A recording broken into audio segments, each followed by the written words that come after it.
So what's up guys, welcome back to YouTube channel. So today we're gonna see what if Deku was captured and brutally turned into overpowered NOMU. So this story is gonna be very interesting, and if you are new here, please subscribe the channel and also like the video. So let's get started. Rain slapped against the kitchen window as outside it fell in sheets. The white noise of rain mixed with the low drone of the television on the counter. Toshinori stared down at his tea, steaming and untouched, hands folded together under his chin. His brows furrowed and lips pressed in a grim line. "When?" he asked. "Last night," Detective Naomasa Tsukauchi said flatly. He took a slow sip of his coffee, then roughly pinched the bridge of his nose. Dark bags under his eyes and day-old wrinkles in his shirt spoke to his exhaustion as much as his frustrated sigh, sometime between 3 a.m. and 5 a.m. All surveillance cuts out at 3:02 a.m. It's a real security failure. I'm certain quite a few heads will roll once this gets out. If they don't resign first, he tacked on with a grunt. Toshinori hummed darkly. How was it not discovered earlier? Naomasa shrugged helplessly, throwing up his hands in exasperation. It's the highest security ward in the country. The only option is having someone working on the inside. Internal Affairs is looking into it now, though I imagine they'll be trumped by national security agents. They'll likely want to make a show of force to ease the public mindset. Naomasa set his coffee mug on the counter with a soft clack and walked to the couch. With a groan he sat beside Toshinori. "I'm sorry." Toshinori nodded. The knot in. The scarred remains of his gut tightened and his right arm ached, the injuries All for One had inflicted on him in his last battle still fresh. His grip on his fingers tightened. "What do you think he will do?" the detective asked. Toshinori forced himself to relax and sit back against the couch, his breath leaving him in a quiet rush. "I don't know," he admitted. "Somehow I doubt he will return to the open just yet. Both of us were crippled in the Kamino ward." Toshinori flexed his right hand, broken and scarred. It twitched in response but did little else. He let it drop into his lap. He'll want to return to his haunts in the shadows, to his student. Perhaps allow for the public unease to grow once news of his escape is released. Beyond that, I'm as blind as you. Naomasa clapped and on Toshinori's good shoulder and squeezed. Toshinori nodded and sighed, his wounded pride raging in his chest. This was a complete loss. "What now?" Toshinori asked the quiet of the house. "We notify the school. Prepare for the shitstorm," Naomasa replied. "Then we try again." Toshinori curled his good hand into a fist. He had already given his all at the Kamino ward, he couldn't even buff up to his hero form anymore. There was not another fight left in him. "Yeah," Toshinori sighed. He reached out and took his cup of tea in hand. It had gone cold. "Let me give you a ride back to UA," Naomasa offered, leaning against the hallway wall. Toshinori waved off the offer casually. "You need sleep. You look like death," he remarked. "Said pot to kettle," Naomasa quipped, crossing his arms stubbornly. The effect ruined by his gaping yawn. Toshinori scoffed and smiled lightly as he shrugged on his long coat. "It's all right," he said, "I can manage. I've called for a car." Naomasa nodded and shoved his hands in his pockets. "Say hi to your students for me," Naomasa grinned cheekily. "That book I gave you any help?" "Shut it," Toshinori grumbled, shaking his umbrella loose. "You've read it, then." Naomasa's tired grin widened. Toshinori sent him an ineffective scowl while his old friend laughed. "Good night, Naomasa," he huffed, pulling the door open. "Night," Naomasa called as Toshinori closed the door behind him. Toshinori huddled under his wide umbrella as he shuffled to the curb, regretting his choice of shoes as he stepped into a puddle, the water slopping up and soaking into his socks. Headlights cut through the rain as the UA car pulled up to the curb. Toshinori yanked the back door open, cursing when the wind nearly tugged his umbrella from his hand and the rain soaked his hair and shoulders. He dropped into the backseat, shaking the rain off the umbrella before pulling it in and laying it at his feet. "Thanks for picking me up, Hibiki," Toshinori called to Hi's usual driver as he shut the door and slid over. "I know it was short notice." "No problem at all," Hibiki replied as he pulled away from the curb. Toshinori sighed as he attempted to brush the remaining raindrops from his coat. "Something bothering you tonight?" Hibiki asked. Toshinori moved to fluffing his soaking wet hair, only glancing up briefly. In the dark of the cab, he couldn't see his driver very well. "It's the rain." Makes my joints ache. Just getting old. You aren't that old, Hibiki said, a grin in his voice. Toshinori chuckled warmly, my students say the same. They're good kids. They turned out of the residential neighborhood and onto busier streets. The night seemed quiet. A troubled frown tugged at the corners of Toshinori's mouth. All for one was out there, eating the peace he could no longer protect. Pathetic, the thought rose from the back of his mind. He ran a hand down his face, suddenly feeling weary to his bones. He watched as they passed the first streetlight. The falling rain lit up around it like ropes of silver. Still working on those impressions of yours, Hibiki? Toshinori asked absently, settling back in his seat. The driver hummed as if in thought, you could say that. There was an odd lilt in his voice. Toshinori looked up curiously. They passed under another streetlight. Toshinori's blood ran cold. Ah, the driver smiled, but it didn't reach his eyes. He had no eyes. Only scar tissue. I've been found out. I suppose impersonations can't fool the former symbol of peace. Shit. Toshinori reached instinctively for one for all. The world went dark and silent. It wasn't the cold or the bright light bleeding through his eyelids that finally woke Toshinori. It was the smell. Sickly and sterile and metallic with an undercurrent of latex. He could never forget the smell of a hospital. Toshinori was on his knees, hunched forward and held up by the tension in his arms. He hissed as he pulled himself up. Sharp pains shot through his shoulders and down his spine, his back and shoulder muscles spasming as they settled back into place. Something rattled and dragged loud and low. Toshinori looked to his right. Chains. He was shackled and chained to the wall. Shit, Toshinori ground out, giving the heavy chain an experimental tug. His range of movement stopped just in front of his chest. The shackle dug into his wrist. The skin underneath was already red and itching. He was surprised it wasn't rubbed raw yet. He let his hand fall and shivered.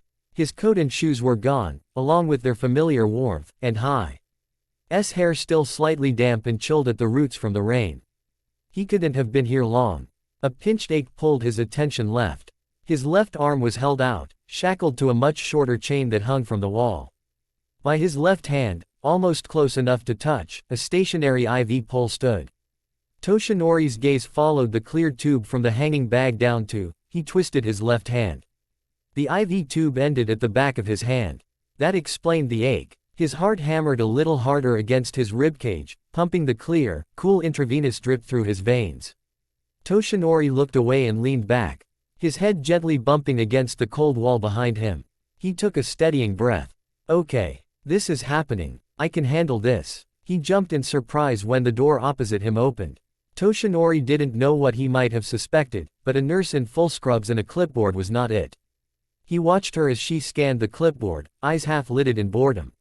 Ma'am, he blurted, blinking in confusion and his voice cracking incredulously. The nurse glanced up at him, then back to her clipboard as if nothing was amiss. She laid the clipboard on the small counter by the door and approached him. She waved her hand and made a fist. Toshinori grunted as the slack in the chains leapt up and coiled around his right arm, pulling it back and taut against the wall. I see, Toshinori thought grimly, watching the nurse from behind his bangs as his back was forced flat against the wall. He tensed when he spotted the scalpel. Hey! The nurse nicked the inside of his forearm and pressed the sides of the cut. Blood beading along the short line. She watched it carefully, for what Toshinori didn't. His focus on the cut intensified. It didn't, the sting had already faded. He watched with mild horror as the blood receded back into his skin. The skin around the cut itched and slowly knit itself back together, leaving only a faint white line. Accelerated healing quirk has assimilated smoothly. The nurse stated as she straightened and examined the IV bag, the bored look on her face never changing. Your bedside manner could use some work, ma'am, Toshinori said with a challenging grin. His voice lowered and boisterous, albeit raspy, like his hero persona. Old habits die hard. The nurse glanced at him briefly but said nothing. She returned to the counter by the door, jotting something down on her clipboard before retrieving something from a small basket. Toshinori grimaced as his abdomen clenched. He didn't have to see what she was doing. He recognized the sounds of the syringe being freed from its packaging, the pop of a vial being opened, the click of the needle cap being pulled away. The nurse finally turned enough for him to see her tapping the syringe. the needle still inside the vial filled with something dark and red. I'm up to date on all my vaccinations, Toshinori said with a strained smile, his mouth practically running itself. His smile twitched as she approached. And I've already made an appointment to get a flu shot, so that really isn't necessary. The nurse paused, IV bag in one hand and syringe in the other. She gave him a thoughtful look. Do you ever shut up? She asked flatly. Toshinori blinked and tried not to look like he had been slapped. The nurse pressed the needle through the IV bag port, dark red rushing in and detainting the clear solution as she pressed the plunger with practiced efficiency. She pulled out the needle, twisting the IV bag to watch the red tint the solution evenly before sealing the port and returning to the counter. I'd hate to be one of your usual patients, Toshinori said lamely, but his focus was drawn to the bag. The red solution, blood, Toshinori thought with a detached certainty, it's his blood. Dripped slowly from the bag to the tube, gravity and his own heart pulling the taint closer to his hand. He fought the urge to reach for one for all, to touch the void that once held that flame. He fought the urge to struggle, to yank at the chains he knew he could not break, to flail and fight and lose in front of the callous woman observing him. Instead, he waited and watched. As the tainted blood of all for one slunk into his veins with an anticlimactic finality. He hadn't even noticed the nurse leaving or the chains going slack. For a while, nothing happened. Toshinori wasn't sure how much time passed. There were no windows and no clock, only the steady drip of the IV. It started out as an itch. Toshinori rubbed his back against the wall, frowning when the prickling itch only spread down his spine and up his neck.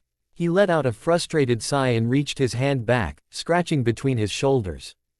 His hand froze, fingertips brushing against what felt like stubble. Toshinori bent forward and grit his teeth, forcing himself to lay his hand flat against his spine.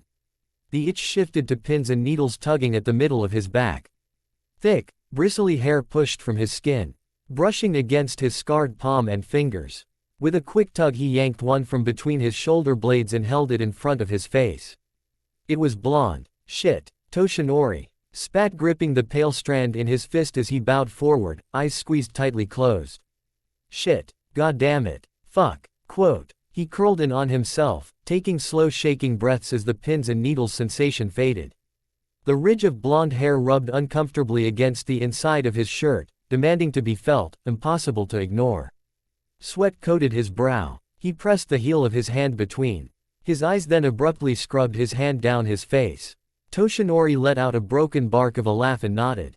Okay, he said to the empty room, okay. He raised his hand again, placing it on the CK of his head and carding his fingers through his hair. Then hesitantly, he let his hand slide down to his neck. The new hair, the wrong hair, felt the same as his own in length and texture. He grima. Ced as he traced his fingers around the base of his skull. Where had his hairline ended before? His hand slid farther down, chain clinking and following over his shoulder and under his shirt. His hand stopped between his shoulder blades and he pressed his palm flat. The stripe of hair was only just as wide as his hand, the skin on either side unchanged. The skin under his palm twitched in irritati. On at the pressure while the hair bristled at the touch. Toshinori pulled his hand from his shirt and let it fall to his lap. All right, he said, arching his back and rolling his shoulders in an MPT to get the hair to lie flat under his shirt and failing, it's just hair. What's a little hair? He leaned against the wall and immediately pulled away with an irritated grunt. Impatiently, he ched back and brushed down at his shirt before giving up being comfortable with a sigh. Feels like I've got a wool scarf stuffed down my shirt, he groused. The deadbolt abruptly unlocked with a loud click, and the door swung open. The nurse stepped inside, still turned toward the hall. Assimilating well. He is stable and talkative, she stated in that same bored tone, backing away from the open door. Nurse. Toshinori greeted with a cheeky smile, done terrorizing your other patients. The nurse glanced into the hall. I see why you dislike him.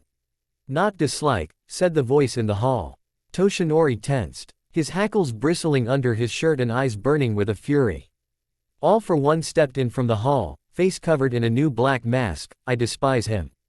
Slowly, Toshinori pulled himself up, standing as best he could with the shackles digging down into his wrists. the pinch in his left hand worsening as he cut off circulation to the IV drip. "Look at you, symbol of peace," All for One said. Masked face tilting as he held out his hands. "You obliterated so many of my comrades with that body, and now mere chains can hold you down. Are you really so weak? You are an echo of your former self." Toshinori glared up at his mortal enemy, straining at the shackles to stand at his full height. Gran Torino's warning from the Camino ward repeating in his mind unbidden, "Don't let him provoke you. Don't trade any more words with him."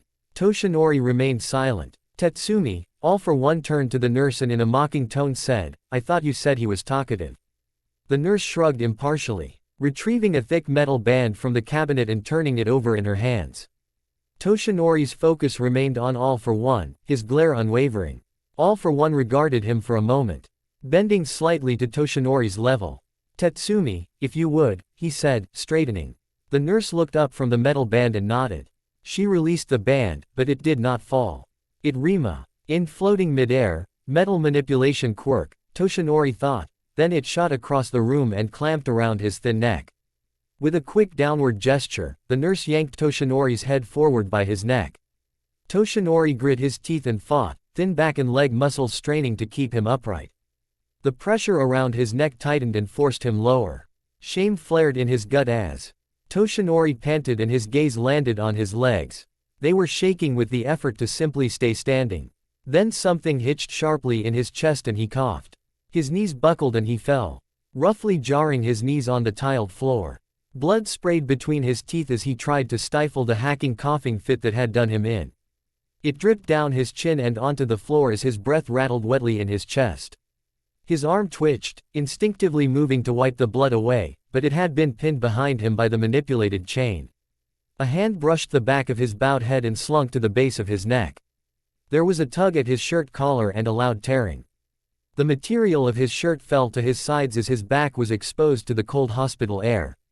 The hand returned, brushing down against the bristling blonde hackles on Toshinori's back. Too late did he recognize the polished black shoes in front of him. Toshinori involuntarily bucked against the unmoving metal hold at his neck and wrists, mentally willing All for One to burst into flames or drop dead on the spot. Anything to get the villain's clammy hand off him. "Ridged mane," All for One said, grabbing a fistful of the hair at the base of Toshinori's neck, a virtually useless mutant form quirk. It had potential to be of use and powerful given time and the right quirk mixing. But it was hampered by poor breeding and the introduction of the quirkless gene. "It suits you." Toshinori furrowed his brow, searching for even the most minute ember of One for All. Just a split second to transform and break free from the chains that bound him. "You are just as useless now. So much for the great All Might." All for One continued, who would have suspected the world's false hero was born quirkless? Toshinori froze. "How? Even your predecessor had her own quirk before receiving One for All." All for One rambled thoughtfully, dragging his fingers through the blonde hackles again, scraping his finger nails against Toshinori's spine before pulling his hand away. "Imagine my surprise when I tried to take yours and found nothing left in you. What could your master have been thinking when she passed on? The quirk I fathered to a subhuman child. Don't you dare speak of her." Toshinori wanted to roar, to pull back his fist and strike All for One down again for mentioning his predecessor. Instead, he looked up and glared at the villain, eyes burning and heart beating slow and strong and proud. "How could something so obsolete become such a thorn in my side?" All for One asked, leaning down closer to Toshinori's eye level. "Ah, but this presents a unique opportunity. Your breed is so rare. I have never had the chance to work with a perfect blank canvas. No inborn quirks to complicate my work." Toshinori held the man's non-existent stare. He had already known All for One never planned to kill him. If he had, he would have already done it. And he had already suspected. Additionally, many of my previous creations were captured and are beyond my reach. I will have to make more.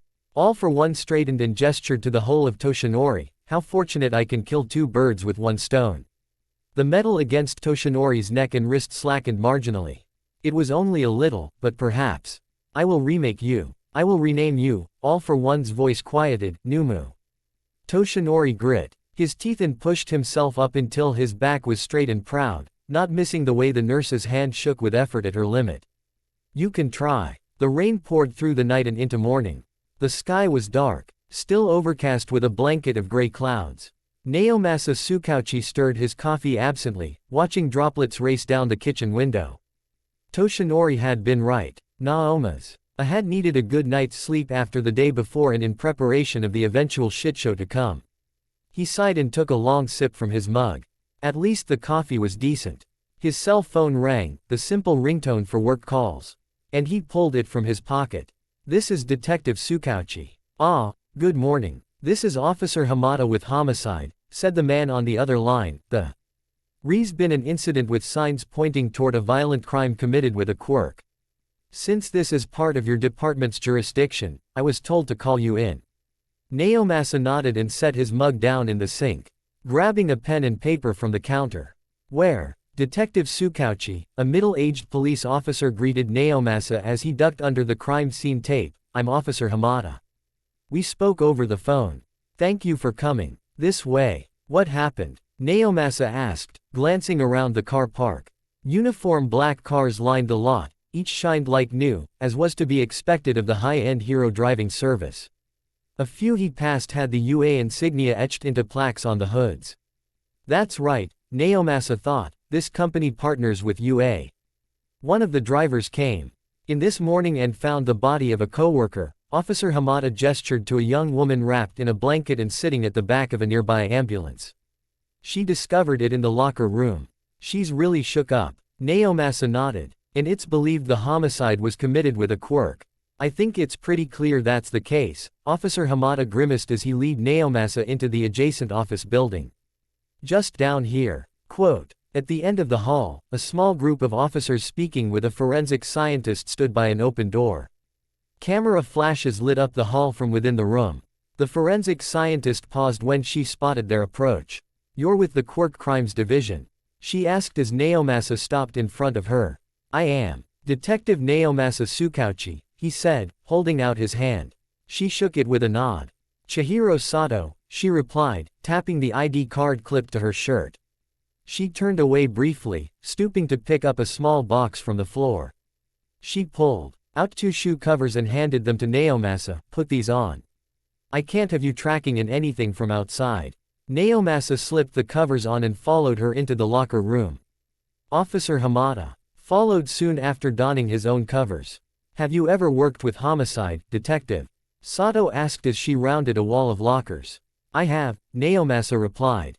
"Good. I'd rather you didn't hurl on my crime scene," Sato said curtly. When he saw the body, Naomasa understood her concern. 2 spiraled bone spears pierced through the man's shoulder and chest, pinning him to the back wall. "Watch your step," Sato said. "Walking around labeled blood splatter." Naomasa nodded grimly, then jumped slightly when his phone vibrated in his pocket. He quickly pulled it out, glancing at the unfamiliar number before tucking it back in his pant pocket. "We think he was on his way out," Sato said, gesturing to the man's driver uniform. "Driver's license identifies him as Hibiki Genji." "Hibiki?" Naomasa sighed. "Oh no. You know him?" Officer Hamada asked. "Not personally. My friend teaches at UA and Hibiki was his usual driver." Naomasa shook his head. "He was a good man." "I'm sorry to hear that," Sato said solemnly. "Sato. The camera is set up and ready to record," said a younger forensic field tech. Beside him was a video camera on a tripod. "Thanks, Akio." Sato moved to stand beside the body. Officer Hamada leaned toward Naomasa. "Sato is the Homicide Division's best forensic scientist. On top of that, her afterimage quirk is invaluable." "Afterimage?" Naomasa asked. "Watch." Officer Hamada nodded to Sato. "Make a note that I am placing my bare hand on the deceased's right shoulder," Sato said. She then did so and took a long, deep breath. When she opened her eyes, they looked clouded. In the center of the room, a ghostly image of Hibiki Genji appeared. The image was talking on the phone, though no sound came from him. He laughed and pocketed the phone before moving to a nearby locker. He appeared to open it and pulled a set of keys from inside. Then Hibiki jumped, startled. He looked over his shoulder, brow furrowing in confusion. He called out, growing more cautious and uncertain as seconds passed. Hibiki's eyes went wide. He flew back and slammed into the wall where his physical body remained and clutched his shoulder, ghostly hand gripping at the bone spear. His face twisted in pain, silently shouting until a hand-shaped impression pressed against his face. Hibiki's eyes went wide, panic flaring and tears spilling from them. He shook his head and cringed. The impression of the hand disappeared and Hibiki slumped slightly, breathing hard. Then he glared, his eyes following some unseen person as they moved to leave the locker room. He spoke and spat on the ground, a pained defiant grin splitting his face. His body jolted and his expression fell. His ghostly hand moved to loosely grip the bone spear in his chest. The light left his eyes and his head fell. The afterimage finally overlapped the physical body and faded away. Sato removed her hand from the deceased and cleaned it with a cloth given to her by another field tech. "Get all that?" she asked. The man gave her a thumbs up before taking down the video camera and tripod. "Also, Yuta, see if you can get any fingerprints from his face. We could get lucky." She turned to Naomasa, "Your thoughts?" "You were right to call." Naomasa gestured to the bone spears. "You may get DNA from those assuming they were generated by the attacker's body. Unfortunately, I can't say this kind of quirk is familiar. Whoever did this may not have a record, but I'll gladly work with you to put this killer behind bars." "Sure thing," Sato said with a curt nod. "Same to you. You have work still to do. I'll get out of your way for now," Naomasa said, thanking Sato and her fellow forensic technicians before following Officer Hamada from the crime scene. As he was walking from the building, his phone buzzed. Naomasa paused, pulling the phone from his pocket. A voicemail notification popped up. It was from the unfamiliar number. He selected it and raised his phone to his ear. "Hi, this is Izuku Midoriya. I'm a All Might student. We've met a few times. He gave me your number as an emergency contact, not that this is an emergency. It's just, All Might didn't show up for our morning training, which isn't like him. He mentioned he was going to see you last night. Did he stay over maybe? Or tell you where he was going? Usually he gets a ride back." Naomasa almost dropped his phone when a truly dreadful thought clicked into place. Toshinori got a ride. Naomasa practically flew back into the building and down the hall. He came to a stop at the locker room door, breathless and startling. "The younger officers present. Sato," Naomasa shouted before reining in his voice. He had to be overthinking things. Hoped beyond hope he was overthinking things. "Detective." Sato appeared from behind the lockers. "Did you think of something?" "The time of death," Naomasa said, his voice still too loud. "Do you know his time of death?" Sato gave him a curious look, based on the deceased's rigor mortis. "We estimate time of death was around 7 p.m. last night." Dread dropped like a stone in Naomasa's gut. Toshinori had called for a ride back to UA. Hibiki was his driver. Toshinori would never call anyone else. There had been headlights outside the window and the slam of a car door. It was already 9 p.m. when he'd left. Naomasa raised his phone and dialed Toshinori. He paced a ways down the hall, running a hand through his hair as the phone continued to ring. "Pick up Toshinori," he muttered through grit teeth. "This is Toshinori Yagi." "Toshinori, I can't come to the phone. Please leave a message." "Damn." Naomasa almost threw the phone against the wall as nausea flared against the dread. After a slow breath, he said, "Toshinori, I need you to call me back as soon as you get this. It's important." He slammed the end call button and shoved his phone back into his pocket. Sato came up from behind him, raking him with an intelligent, curious gaze. "Are you onto something?" she asked. Naomasa covered his mouth and furrowed his brow. "I sincerely hope not." If the smell hadn't given it away that he was imprisoned in a hospital, the food did. Prepackaged sandwiches, jello, and broth. A mix of items that were either for patients or their visitors. Food he had sworn he would never eat again after his many surgeries and stays at other hospitals. So much for that. He tore tea. He plastic wrap off a turkey and cheese sandwich with his teeth and bit into it. Could use mayo, he thought dully. He huffed. Could I get some condiments next time? He called toward the closed door. Not that he expected anyone to answer. Or hear him for that matter. From what he saw of the dark hallway outside the door, he suspected he was in a basement level.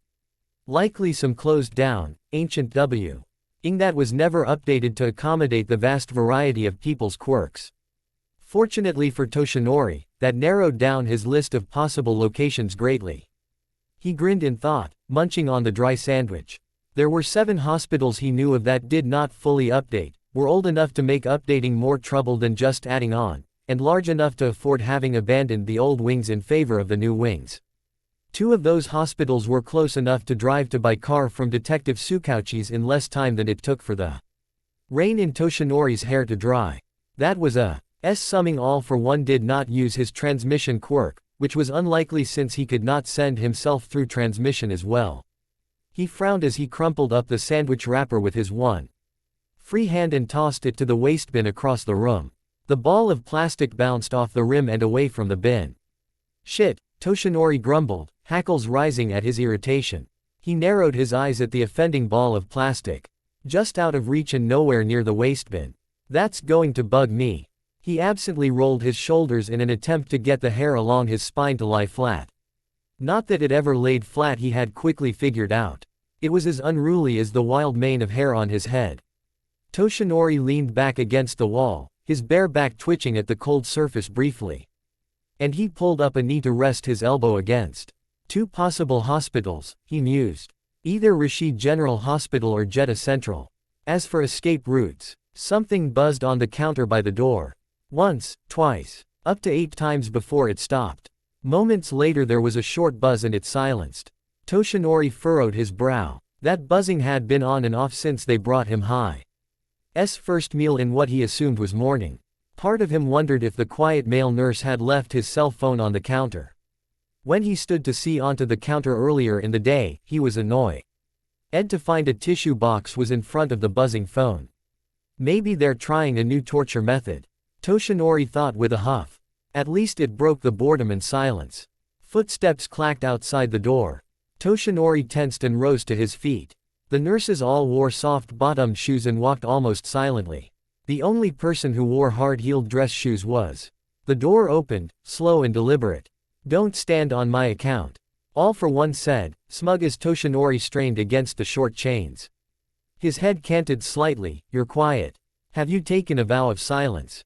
A small, 4-ced smile pulled at the end of Toshinori's mouth. He wouldn't give the villain the satisfaction. Then the phone buzzed again. All for One turned and reached to the counter. "What is this?" he asked, an odd lilt in his voice. "Ah, you have a call." All for One plucked a red phone from the counter. Toshinori froze, eyes going wide. It was his own damn phone. All for One turned the screen toward Toshinori and hummed. "Tell me, who is calling?" Toshinori's heart raced in his chest and his forced smile fell. Izuku. The boy's photo, the one from the first day of training, lit up the screen. "Ah, so it is your student. Your successor." All for One tapped the screen. All Might. Izuku's voice rang hollow through the room. Toshinori's shoulders shook under the strain he put on the chains. "All Might, are you there?" There was an uncertain tremor in Izuku's voice. Toshinori's resolve shattered. "Midoriya, my boy," Toshinori blurted. The phone crumpled in All for One's fist. "You broke your silence," All for One stated, letting the crumpled pieces of the phone fall to the tiled floor. "Have I found the weakness in your pride? That boy, Izuku Midoriya. Don't you say his name." Toshinori roared and hacked, blood dripping from his chin. His eyes burned with a fury. All for One strode toward Toshinori and chuckled darkly. "I wonder how that pride of yours would fare with his blood on your hands." NOMU. Quote. The edge of All for One's shape blurred and Toshinori braced. He couldn't move impossibly fast anymore, but his eyes still did. All for One flew forward, his clammy hand clapping over Toshinori's mouth. Toshinori's knees buckled as his shoulders slammed into the wall. His skull rattled and he grit his teeth. Something warm seeped through them. He recognized the metallic taste. A guttural shout raged against the hand pressed to his mouth, his shackles biting into his skin as he struggled. "The All Might. Damn you." But his arms shook with weakness. He roared and dug in deep. Using every ounce of strength, something snapped in his inner elbow and pain flared through his arm. Then All for One backed away, pulling a white handkerchief from his suit pocket and wiping his palm. The cloth came away stained red. Toshinori spat at his feet, breathing raggedly. His arm hung limp at his side, already itching and twitching as the accelerating healing began its work. He spat again for good measure and glared up at All for One. The villain tucked the handkerchief back in his breast pocket. Nothing left to say, he asked. Toshinori's gaze burned blue and strong. He wiped the blood from his lips the moment his arm was whole again. I wonder how long that stamina will last, All for One pondered, voice flat and distant. Toshinori had determinedly returned to his plans of escape. How much weight could the chains carry before the screws in the wall gave way? How long were the screws? What material lay behind the tiled wall? He had tugged on the chain again, experimentally putting his body weight under it. It didn't budge. Toshinori huffed and swallowed roughly. Sweat coated his brow. His insides burned. The female nurse, Tetsumi, returned soon after, followed by the young male nurse. Nurse Tetsumi brought more chains. Without a word, she pinned his arms to his sides while adding the chains to the wall and his shackles, extending his range of movement. When she released him, he rubbed the bases of his wrists. Don't tear out your IV. You'll need it, she said, sounding bored as ever. She pointed to low wall near the corner of the room. There's the toilet. Isamu. The young male nurse flinched at the sound of his name. Clean this up. The female nurse gestured to the blood splatter on the floor. Yes, ma'am. Isamu's voice was subdued. He pulled cleaning supplies from the cupboard below the counter and began to scrub at the blood stains. He shot nervous glances at Toshinori before his gaze returned to the floor. I'd hate to have her as a boss, Toshinori quipped suddenly. Grinning conspiratorially at the young nurse when he looked at him, his eyes round in shock. If you want a break from that, we could trade places. Toshinori continued, holding up his shackled wrist. His arm shook slightly and he let it fall to his abdomen. The twisting, burning sensation was getting worse. Ignore him, Nurse Tetsumi ordered as she replaced the near-empty IV bag. He likes to talk. Isamu looked between the female nurse and Toshinori, a conflicted look on his face. You know that's All Might, right?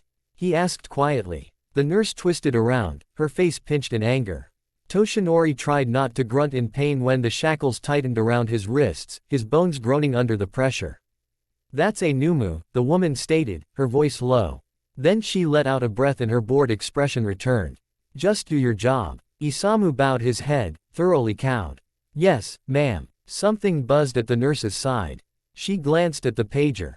I'm needed in pediatrics. Finish up here, Nurse Tetsumi ordered before walking briskly from the room. That woman really should not work with kids, Toshinori choked out, grimacing against the growing nausea in his gut. Now that the witch was gone, his facade crumbled. He let his head fall back against the tiled wall, savoring the cold pressed to his overheated back and shivering. Here. Isamu's voice shook and he backed away quickly when Toshinori opened his eyes again. He'd brought the wastebin closer. He'd even thrown the sandwich wrapper away. If you need to vomit but can't get to the toilet, the young nurse explained, not meeting Toshinori's gaze. Toshinori chuckled, hissing when pain shot through his chest. You're a good kid, he said, smiling when the young man shot him a distraught look. Isamu shook his head and stood, nervously running his fingers over the small spikes on the back of his neck.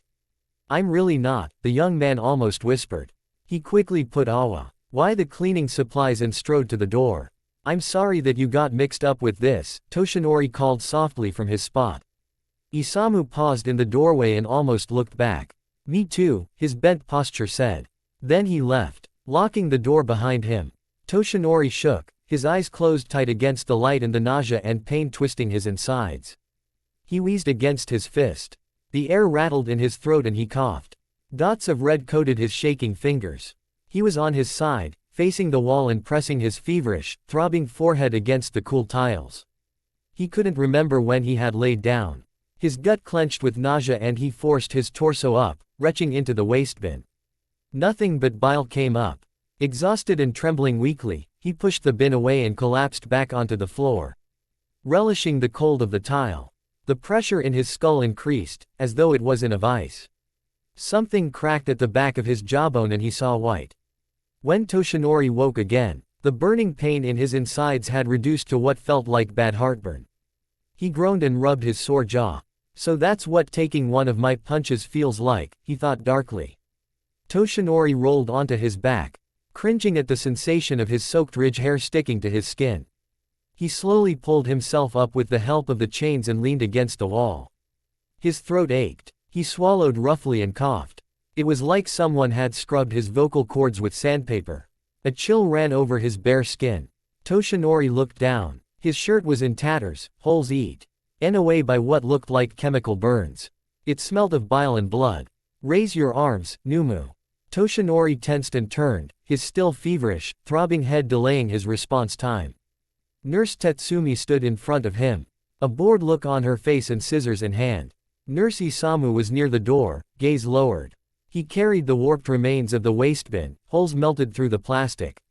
"NOMU," the nurse snapped her fingers, earning herself a glare from Toshinori. "Raise your arms." "I'm not a NOMU." Toshinori growled. At least, he had tried. The noise that left him did not sound human. Nurse Tetsumi's eyes widened, and she smiled. "Say that again." Toshinori's hackles rose all down his spine as he froze.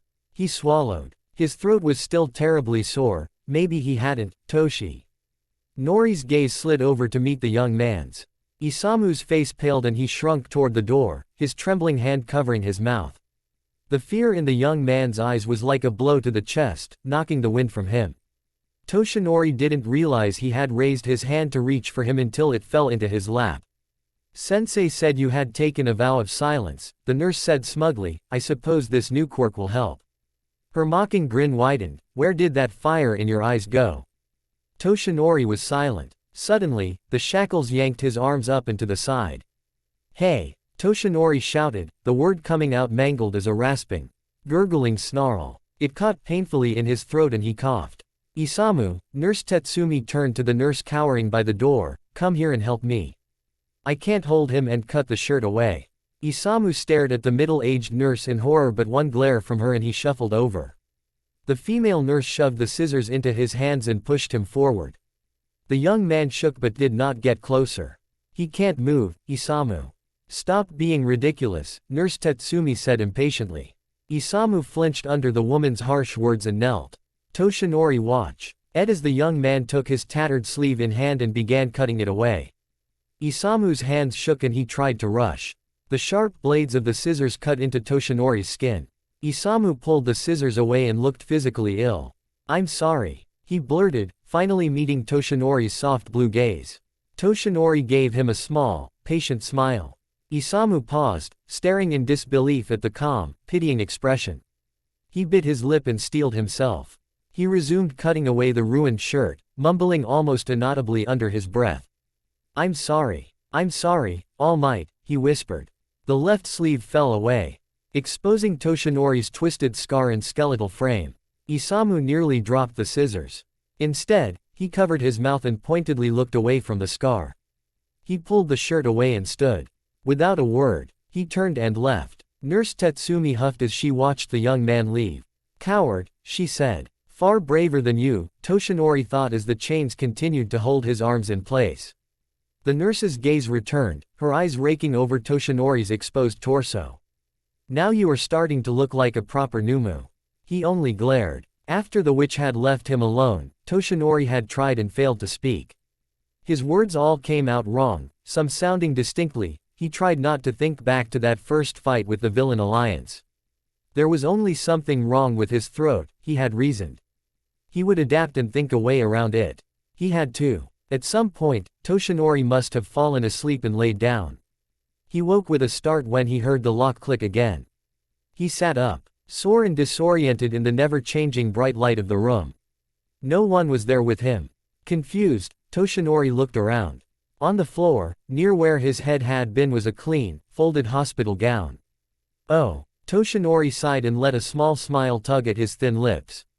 That young man. He shook his head as he lifted the hospital gown from the floor, grateful for a moment. Not everything all for one touched became twisted. Izuku trained every morning at 6 a.m. When All Might moved into the Class 1A dorm, he joined Izuku on the field, a welcome addition to Izuku's mornings. The transition was seamless and natural. It was as it had been for those 10 months of hell, before All Might passed one for all to him. Before UA. Before Kamino. When the field was empty that morning, Izuku hadn't thought much of All Might's absence at first. The retired hero was still healing from his fight with All for One and usually appeared on the sidelines of the training field while Izuku was still warming up. A steaming thermos of tea in hand and huddled in his long coat against the morning chill. Some days he contented himself with watching Izuku train, allowing the boy to think through his own movements. Other days he got up, walked onto the field, and gave Izuku small tips and advice lightly disguised with casual jokes. All Might's raspy laugh and praise echoed loudly across the field in those early morning hours. But not today. Izuku gripped his cell phone tight, All Might's voicemail repeating from the speaker. Izuku hung up and bit his lip. An uneasy feeling coiled in his gut and the hairs on the back of his neck stood on end. All Might always called back on the rare occasions he couldn't answer right away, but it had been hours since Izuku's first call. "Where are you?" Izuku nervously bounced his leg, glancing outside. The overcast sky was far too dark for midday. The clouds hung ominously low, still heavy with rain. Early fall winds blew through the cracked window and sent a chill into the room. It smelled like rain. Izuku almost launched off his bed when his cell phone rang loudly. "For a phone call is here." All Might's boisterous voice called from the phone speaker. Izuku scrambled to answer, forgetting in his rush to check the ID. Hello." Izuku answered, patting his chest lightly to calm his pounding heart. "Ah, is this Izuku Midoriya?"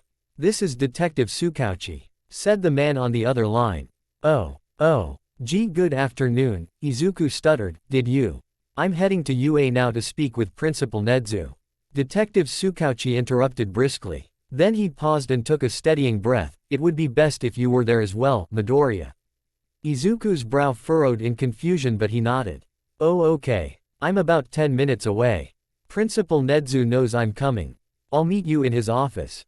The wind howled on the other end before the line was cut. Izuku let his hand drop into his lap and glanced out the window again. Dark clouds were rolling in and a raindrop tapped against the glass pane. A storm was brewing. Izuku's grip tightened around his phone. Thunder rumbled distantly. "Where are you, All Might?" Izuku sat on the couch in the principal's office and fidgeted nervously. He glanced between Principal Nedzu and Detective Tsukauchi who sat across from them. He jumped slightly when the principal patted his back with a soft paw. "Tea." The mouse-dog bear-like principal held out a small teacup. Thank you," Izuku said quietly, taking the cup in hand. "Some for you as well, Detective." "No, thank you." Tsukauchi politely declined the offered cup and folded his hands together.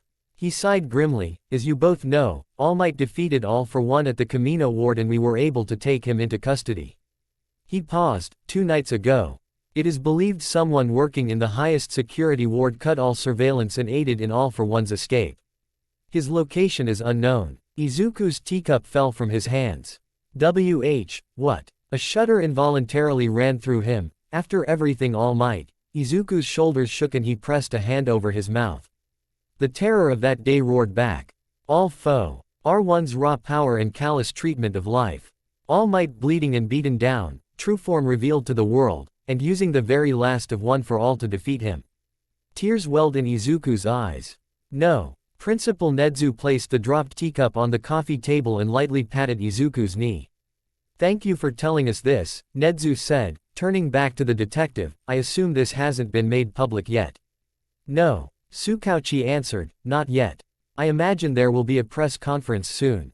Those leading the investigation will want to control the flow of information to avoid speculation and panic as much as possible." Izuku's phone buzzed lightly and he quickly pulled it from his pocket. His shoulders slumped. It was a hero spotting notification for Kamui Woods. Still nothing from All Might. "Something wrong, Midoriya?" Principal Nedzu asked. Detective Tsukauchi spoke up. "That's another reason I came. This morning I was called to the Tantive Company to aid in investigating the death of Hibiki Genji." "That name's familiar," Nedzu nodded. "One of our drivers. He was Toshinori's, All Might's driver," Tsukauchi said. He bent forward, brows furrowed and shoulders heavy. "All Might was with me until just after 9 p.m. before he called from a ride back to UA. Well after Hibiki's estimated time of death. Neither I nor young Midoriya have been in contact with him since." Principal Nedzu frowned grimly. "I see. Izuku stared down at his fists trembling in his lap. Horror stirred in his gut, slow and heavy. He felt sick. Izuku felt a hand on his shoulder and he looked up, meeting Detective Tsukauchi's gaze. The detective squeezed Izuku's shoulder lightly and tried to smile, but it fell short. Worry and guilt flashed behind Tsukauchi's eyes and he pulled away. You think there is some connection between All for One's escape and I want to try calling him again. Izuku blurted, interrupting the principal without thinking. Maybe he's just having a bad day. He goes back to his apartment when he feels sick or hurting because he doesn't want us to worry at the dorms and he thinks we don't notice. Midoriya, Tsukauchi ran his hand through his hair before sighing. His apartment was the first place I checked. Oh, Izuku faltered. Go ahead, Principal Nedzu said calmly, taking a small sip of his tea. No harm in trying. Izuku blinked owlishly at the principal in surprise then hastily nodded, dialing All Might. It went to voicemail as it had all morning. Detective Tsukauchi frowned slightly but said nothing. Maybe. Izuku dialed again. It rang and rang. This is Toshinori Yagi. I can't come to the phone. Please leave a message. The knot of dread in Izuku's gut tightened. Please answer All Might, he whispered and dialed again. It rang once, twice, a third time, a fourth. It abruptly stopped. No voicemail, only silence. All Might. Izuku tentatively called out. His voice faintly echoed back through the speaker. Something rustled. The heavy sound of metal against metal. All Might. Izuku's voice trembled uncertainly, the dread coiling dangerously around his lungs. Are you there? Midoriya, my boy. All Might's voice rang out sharply. The call dropped. The office was silent until Principal Nedzu crawled off the couch and walked over to his desk. He picked up the phone and dialed. Midnight, if you would gather the faculty. Teachers meeting in my office. He paused. Yes, discreetly please. Thank you. Nedzu returned to the couch but did not take a seat. Detective Tsukauchi, how soon can you file a missing person report? Given the circumstances, I will as soon as I get back to the station, Tsukauchi said. Izuku barely heard them. He clutched his phone in shaking hands. All Might's voice reverberated faintly in his skull. He sounded scared, desperate. All Might never sounded like that. He'd always smiled too. A hand on Izuku's shoulder jolted him from his thoughts. Detective Tsukauchi knelt down in front of him, understanding in his voice when he said, All Might is going to be okay. Tsukauchi smiled and it reached his eyes. He's All Might. We just have to have faith in him. All right. Izuku gaped at him. Hadn't he heard? Then nodded. He pocketed his phone and curled his hands into fists. That's right, Izuku reassured himself. He's All Might. He's All Might. All have teachers form search parties when they are on patrol. At the very least we can begin to canvass the area. Principal Nedzu said, spreading a map over the coffee table. You said you saw him leaving your home last. Yes, Tsukauchi answered, pointing to his address on the map, and the car left going west. How can I help? Izuku asked, popping up off the couch, and was rewarded with uncertain glances. You have classes to attend. Principal Nedzu said as if it were the most obvious answer. But, All Might would want you to focus on your studies. He is your teacher after all, Nedzu continued. How would he feel if you fell behind? Izuku struggled to find an argument, but Tsukauchi gently pulled him aside. Leave this to us, Midoriya, the detective said softly, with your teachers and myself working together. We're bound to find All Might in no time. He gave Izuku's shoulder a small squeeze. It's fantastic that you want to help. All Might would be so proud of you, but he will. Do want you safe and busy with your studies first. Izuku's gaze fell to the floor, his vision blurring. He wiped away the tears before they could fall. I know. Good boy, Tsukauchi smiled. Can you make it back to the dorms on your own? Quote. Why yeah, Izuku nodded. Come on then. Tsukauchi shook Izuku's shoulder lightly. Smile and straighten those shoulders. We'll bring him home. Izuku straightened marginally and forced a small smile. That's it. The detective patted Izuku's back a little forcefully and Izuku couldn't help wincing and smiling genuinely. Off you go. Izuku left the principal's office, passing a few curious teachers as they went into the impromptu meeting. Finally alone wandering the halls of the empty school, Izuku let the smile drop. He couldn't shake the dread. Instead, it curled deeper in his gut. hidden and coiled tightly. One for all stirred just under his skin and Izuku shuddered at the sudden, jittery rush, the strong urge to just do something. But, Principal El Nedzu and Detective Tsukauchi said to let them and the other teachers handle it. So he would. Izuku sped up to a jog, one for all flaring up and sending him flying down the halls and out onto the school grounds, toward the training field. He needed to do something, so he would train. It's what All Might would want. Right. Toshinori woke with a start when the door unlocked with a loud click. He blinked at the bright light and rolled his painfully stiff neck. Had he nodded off sitting up? He watched as the young nurse pushed the door open with his foot, a tray of food in hand. When Isamu glanced his way, the nurse managed a small smile. I was a little worried it wouldn't fit, Isamu said, looking over the plain hospital gown Toshinori wore. His smile fell and he turned his back on Toshinori. Setting the tray down on the counter by the door, I'm really sorry about your shirt and all this. Toshinori hummed neutrally. Isamu jumped a little and faced Toshinori, brows furrowed slightly. You can still. He shuffled slightly, can you still talk? Toshinori coughed and rubbed his throat with a shrug. The last time he attempted speaking, his words were drowned out by a painful rgling noise that sent him into a coughing fit. Isamu looked a little disappointed, but you can still understand everything. Toshinori snorted, tapping his temple and grinning cheekily. He glanced at the clipboard hanging by the door and gestured for the pen and paper. Isamu followed his gaze and, quick on the uptake, unhooked the clipboard from the wall. He paused then, clipboard in hand. A low okay of uncertainty and fear flashed across his face, and he glanced back at the door. She'll notice if paper goes missing, Isamu muttered, nervously clutching the clipboard tighter. Toshinori huffed, in frustration but nodded in understanding. I'm sorry, Isamu mumbled, returning the clipboard to its hook. He gestured to the food on the counter, I brought dinner. Toshinori's head jerked up, and he locked eyes with the young nurse. He brought up his arm and tapped on the shackle around his wrist. How long? What time is it? Isamu pulled up the sleeve of his scrubs then froze. He winced and avoided Toshinori's gaze. I'm not supposed to say. I shouldn't have said dinner. He clutched his shaking hands together. I shouldn't have, that was stupid. Toshinori rapidly clapped his hands twice. Isamu jolted. Toshinori gave the young man a pitying smile and a thumbs up. It's all right. It's not okay. Isamu shook his head, it really isn't. Toshinori sighed, leaned against the wall, and patted the spot beside him. Take a seat. Isamu paused, pulling his sleeve over his watch, then hastily grabbed the food tray. He walked over and lowered himself to the floor, just out of Toshinori's reach. And slid the food across to Toshinori. It's a start, Toshinori thought wryly. Isamu gestured to the canned green tea. I heard you like tea and there's a vending machine. He trailed off awkwardly. A small smile tugged at the edge of Toshinori's lips as he reached for the can. The chains scraped against the floor loudly, and he caught the way the nurse tensed at the sound. He lifted the can, spinning it around. The brand was common, one that Toshinori had before. Toshinori cracked open the can and took a slow sip. It was still cold and soothed his sore throat. He set the can down and looked over the rest of the food. He couldn't help but grimace at the hospital broth and jello pack. Oh, Isamu winced, grabbing Toshinori's attention.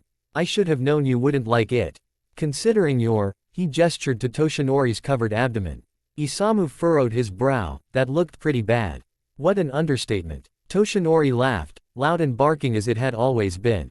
Omething suddenly caught in his chest and he tasted iron. He hastily raised his fist to his mouth, riding out the coughing fit. Isamu scrambled forward, grabbing at the stethoscope around his neck, but Toshinori held up a hand. Isamu froze, still leaning forward indecisively. Toshinori huffed, a little breathless, and wiped the blood from his chin. Don't worry about it, he waved his hand dismissively. He gently tapped at the left side of his chest and shrugged. He took another swig of tea to wash the metallic taste from his mouth.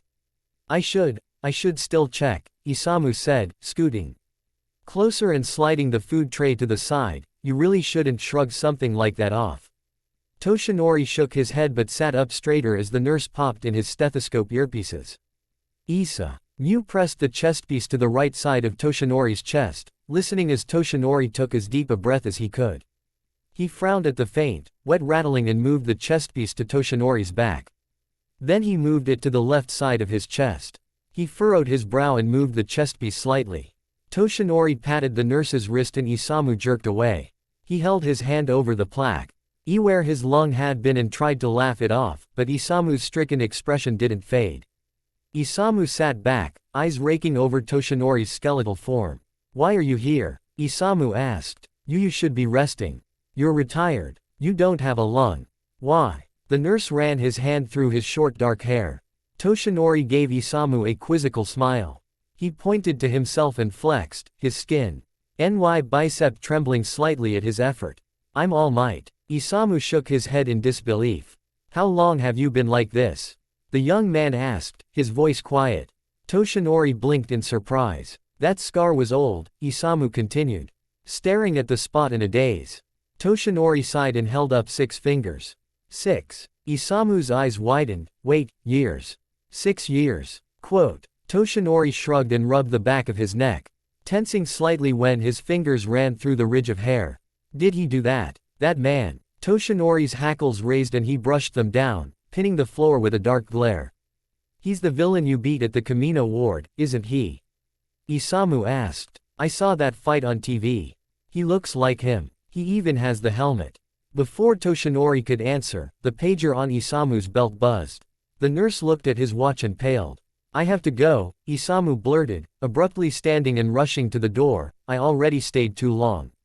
He paused at the door and briefly glanced back at Toshinori. "I'll bring a notebook next time." Then he left, locking the door behind him. The hospital broth and jello had no substance and settled oddly in Toshinori's gut. He sipped at the little remaining tea left in the can, wincing at the growing burning ache in his chest.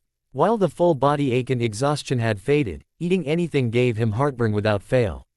"I'm surprised it isn't worse," Toshinori thought with a frown, recalling the warped waistband and the chemical burns on his shirt. He absently rubbed his abdomen. What's the extent of the changes? He raised the can to his lips again, and grunted in annoyance when he found nothing left. He huffed and crushed the empty can between his hands. Tapping it idly against his palm, Toshinori closed his eyes.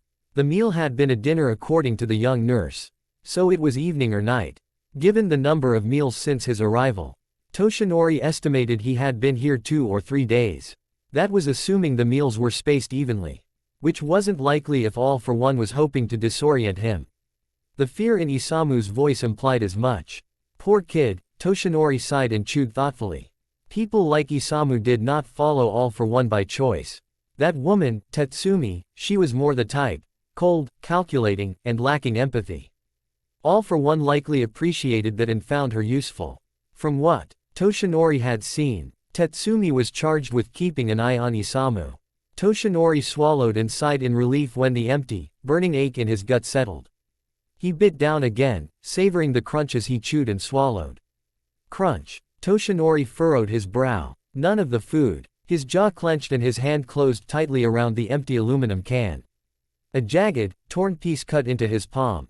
Shit. HHK. 2. Shinori cursed through grit teeth and ran his free hand over his face. He wished he felt nauseous, but he didn't. The burning in his chest had already subsided. He chucked the half-eaten can across the room. It hit the door with a loud, tinny tap and skittered across the white tile floor. Toshinori put a hand over where his stomach had been, gripping the hospital gown.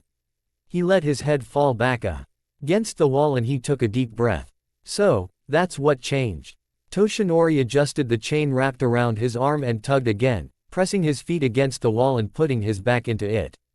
The chain protested, metal links grinding against each other, but did not budge. What I wouldn't give for a little of my old strength. HHNG. Toshinori grunted and fell, the chain roughly unraveling from his arm. He lay on his back, panting, and cringed when his shoulder popped back into place, the healing quirk quick to activate. Overdid it. Shit. A wave of exhaustion overtook him and he shuddered. The ceiling spun and he had to close his eyes for a moment. He let a slow groan escape him and rubbed his sore shoulder. Adjusting well. Fuck. Toshinori's eyes shot open and he tensed, adrenaline rushing and preparing to fight. All for One stood in the center of the room, still and calm. Toshinori glared at the masked villain as he slowly shifted off his back and pushed himself up. Pain shot from his shoulder, radiating down his arm and across his back. His arm shook. All for One said nothing, but there was a smug air about him that made Toshinori's hackles bristle. Toshinori rose to his feet and stood tall, eyes flashing with stubborn pride. All for One had his arms folded behind his back in an easy, relaxed manner. He turned slightly, pretending to look around the small, bare room. "I'm surprised this place is to your liking," he said as he continued to turn until his back was to Toshinori. "Bastard," Toshinori thought bitterly as he glared daggers at the back of All for One's head. Glare was all he could do and the bastard knew it. "Damn you. I can only assume that it must be since you haven't left," All for One continued, turning back to face Toshinori. "After all, the door is right there. Surely chains aren't enough to hold you back." He tilted his head. "Where's that strength you so desperately clung to? You used to be so eager to show it off."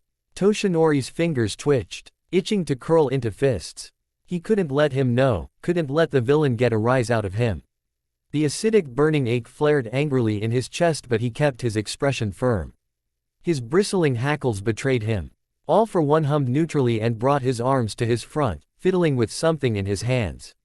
Toshinori couldn't stop his grimace when he realized what it was. It was the can, crushed and missing chunks. "I am particularly fascinated by the quirk Devour," All for One said in a relaxed, matter-of-fact tone. He turned the can around in his hands, tracing the sharp edges of the missing chunks with his fingertips. Its main trait is the production of corrosive digestive fluids that can, given time, break down just about anything, even refuses. "You found out so quickly." The acidic pain bubbled higher in Toshinori's chest and he swallowed roughly. Another wave of exhaustion rushed through him and the pain lessened marginally. "You lack so much." All for One gestured to Toshinori's torso. "I thought perhaps that would create some complication, but it appears to have assimilated well. I am curious how it adapted without the stomach." He lifted the half-eaten can higher. "It may explain your cravings." All for One strolled forward, still fiddling with the half-eaten can. Toshinori tensed and slowly moved to the side, circling around to the left and keeping his eyes firmly on All for One. All for One placed the can on the low wall by the toilet, then looked up. The masked villain's back was still to Toshinori. "Are you confident you have enough room for that maneuver?" Toshinori frowned and glanced at the chains. All for One slammed his hand against Toshinori's face, pinning him against the wall in a single movement. "Fuck." Toshinori grunted in pain, blood and bile bubbling up his throat and into his mouth. He grabbed at All for One's arm, pushing away. His arms shook with the effort, but he only managed to bunch up All for One's sleeve. He readjusted his grip against the villain's bare wrist. His skin was clammy and unyielding. "Holy shit. Get off. Damn it. Are you done?" All for One asked, his voice patronizing. "Tosh." Inori held the villain's arm in a white-knuckled grip. A frustrated noise erupted from the back of Toshinori's throat and he coughed. Pain flared in his sinuses and blood dripped from his nose. His eyes burned a furious blue. "All bark." All for One sighed, the sound almost metallic behind his mask. All for One easily turned Toshinori's head up and to the side, his thumb sliding from the sunken cheek to the jawbone. "Devour has another interesting trait," All for One said. Toshinori grit his teeth as the hand squeezed and pressed against his mouth. "Shit, shit, shit." He pushed at All for One's arm with renewed vigor. Fingers clawing at the skin, but to no avail. With Devour, the jaw develops the capability to unhinge. All for One continued easily, prying Toshinori's jaw open and pressing down. "Which you will need to do if you don't want it to break. Like that." Toshinori panted and glared, his jaw pressed wide open. A strange feeling of painless dislocation pulled at the back of his jawbone. All for One hummed in satisfaction. He raised his other hand. His forefinger extended as he prepared his quirk activation ability. "It also strengthens the bite." Toshinori tensed and gnarled against the hand press between his teeth, the noise muffled and feral.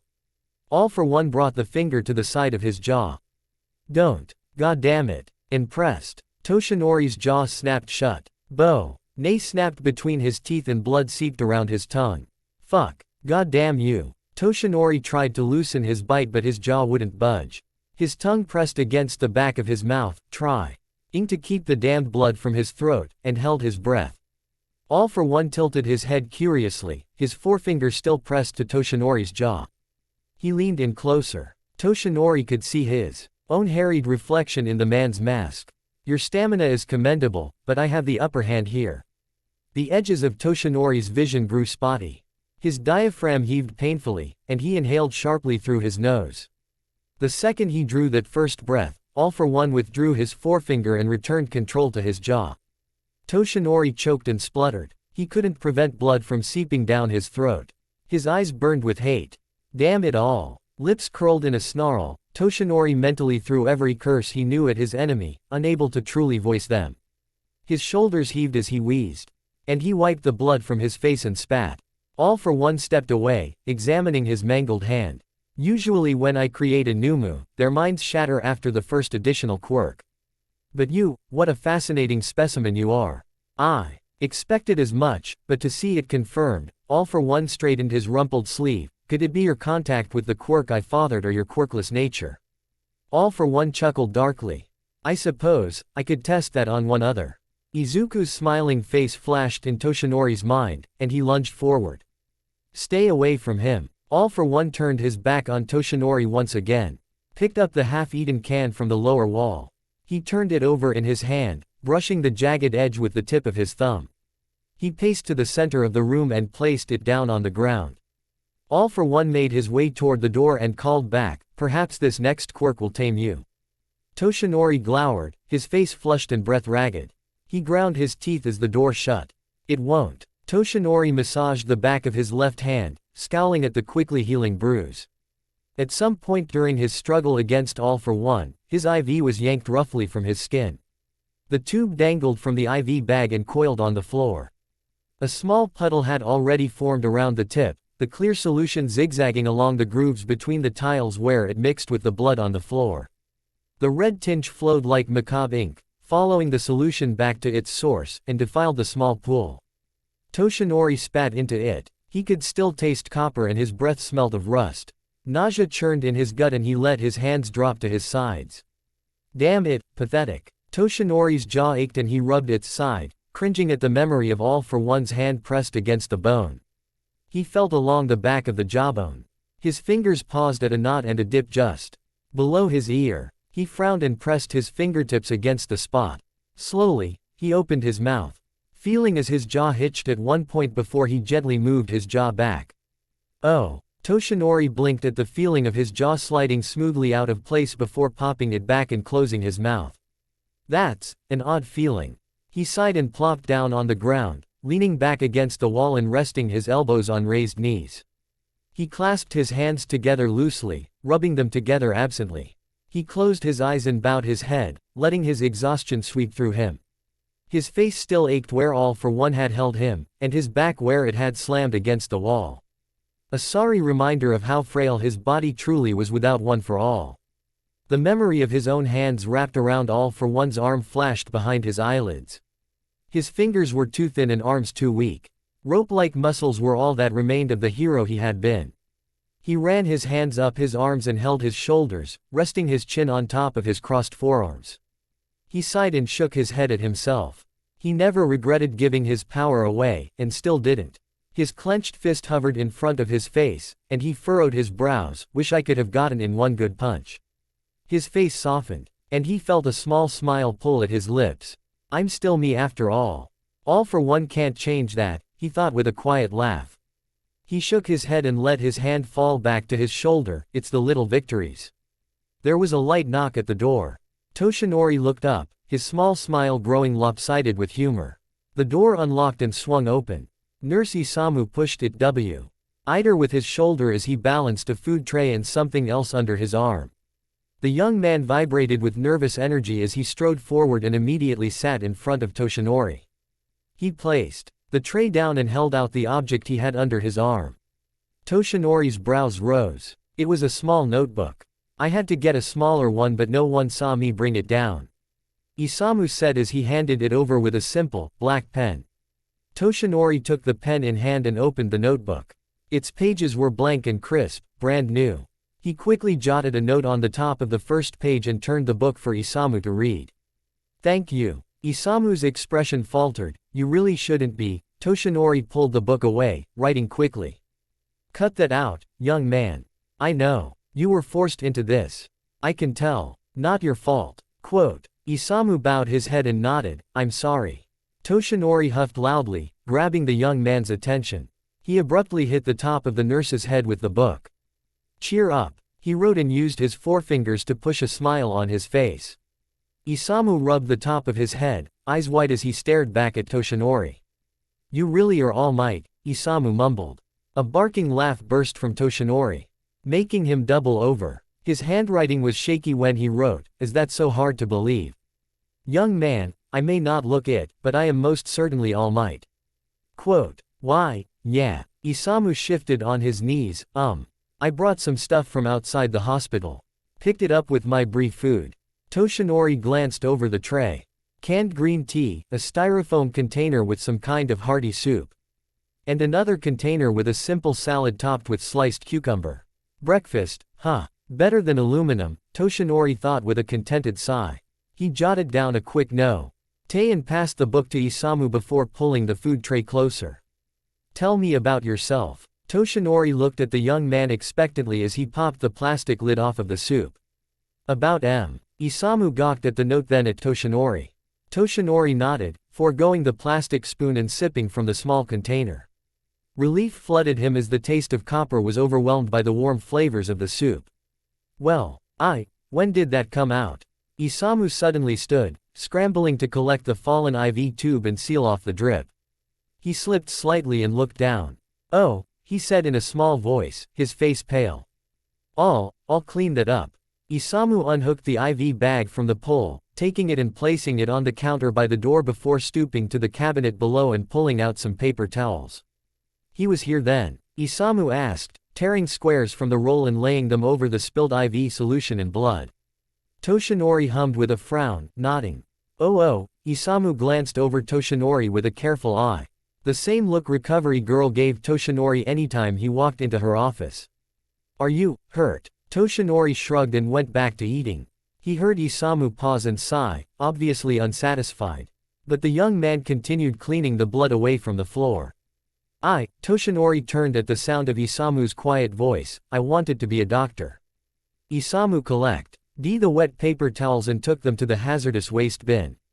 Then he sat down in front of Toshinori again, rubbing at the short spikes on the back of his neck. Isamu gave a pained smile and gesture. Add to the row of spikes that ran down his spine, I was quite the fanboy when I was younger, but my quirk is useless for any type of heroics. I owed it to my parents to live up to the strong name they gave me, so I tried to use my head. He laughed, small and a little self-deprecating. Studying was rough. Failing was worse, so I changed tactics. A few years later, here I am. Not quite a doctor like I planned, but close enough. I still make a difference. Toshinori gazed at Isamu. He blinked as Izuku's image momentarily superimposed itself on the young man, and he set down his cup of soup. He hummed thoughtfully and picked up the notebook. Your parents must be proud. I know I would be. Quote. A stricken look crossed Isamu's face, and he coughed in an attempt to disguise the tears that threatened to pour from his eyes. He rubbed at his cheeks and smiled at the floor. You're really too kind, Isamu said quietly, guilt weighing heavily on his shoulders. A familiar urge stirred in Toshinori's chest. He wanted nothing more than to relieve the young man's burden. He glanced at the shackles around his wrists and rubbed at his sore hands. I'll need to take care of these first. I want to help you. Toshinori's head snapped up, fixing the nurse with a curious gaze. I can't do much, and I'm no speech therapist, Isamu fidgeted self-consciously, but I've tended to patients with throat injuries before. The sounds are still there. We just have to find them. Toshinori's eyes lit up, beaming with pride. He bent over the notebook to write more, but his fingers and wrist moved stiffly. His brows creased. Am I getting arthritis in my old age? He huffed and stretched his fingers, wincing as pain shot up his arm. His joints throbbed. Are you all right? Toshinori nodded and turned his attention back to the notebook. He paused. What was I writing? He gripped the pen tighter as the edges of his vision blurred. He rubbed at his eyes with the heel of his hand. Not now. Not again. Sweat dripped down his face. And he shuddered, exhaustion rushing through him. Isamu leaned closer, saying something. What was that, young man? I can't. A hand grabbed his shoulder and helped lower him to the floor. The pen slipped from his grip as his hands shook and cramped painfully. The bone-deep ache spread up his arms and coursed through the rest of his body. Toshinori pulled his legs closer as his feet cramped suddenly. A hand curled inside his own and another rubbed his back as. Toshinori shuddered. He squeezed the hand back, fingertips digging into the smaller hand as a spasm racked him. I'm still me. I'll still be me. Still. Toshinori was on the floor when he woke. He groaned and shivered. Drenched in sweat, his hospital gown stuck uncomfortably to his skin. Damn. He shifted slightly, glancing around the room. Isamu was gone and another food tray sat next to the one from the morning. Okay, Toshinori rolled slightly and pushed himself up. I'm alright. Something scraped loudly against the floor by his feet. His toes felt odd. Toshinori closed his eyes. Whatever it is, it'll be fine.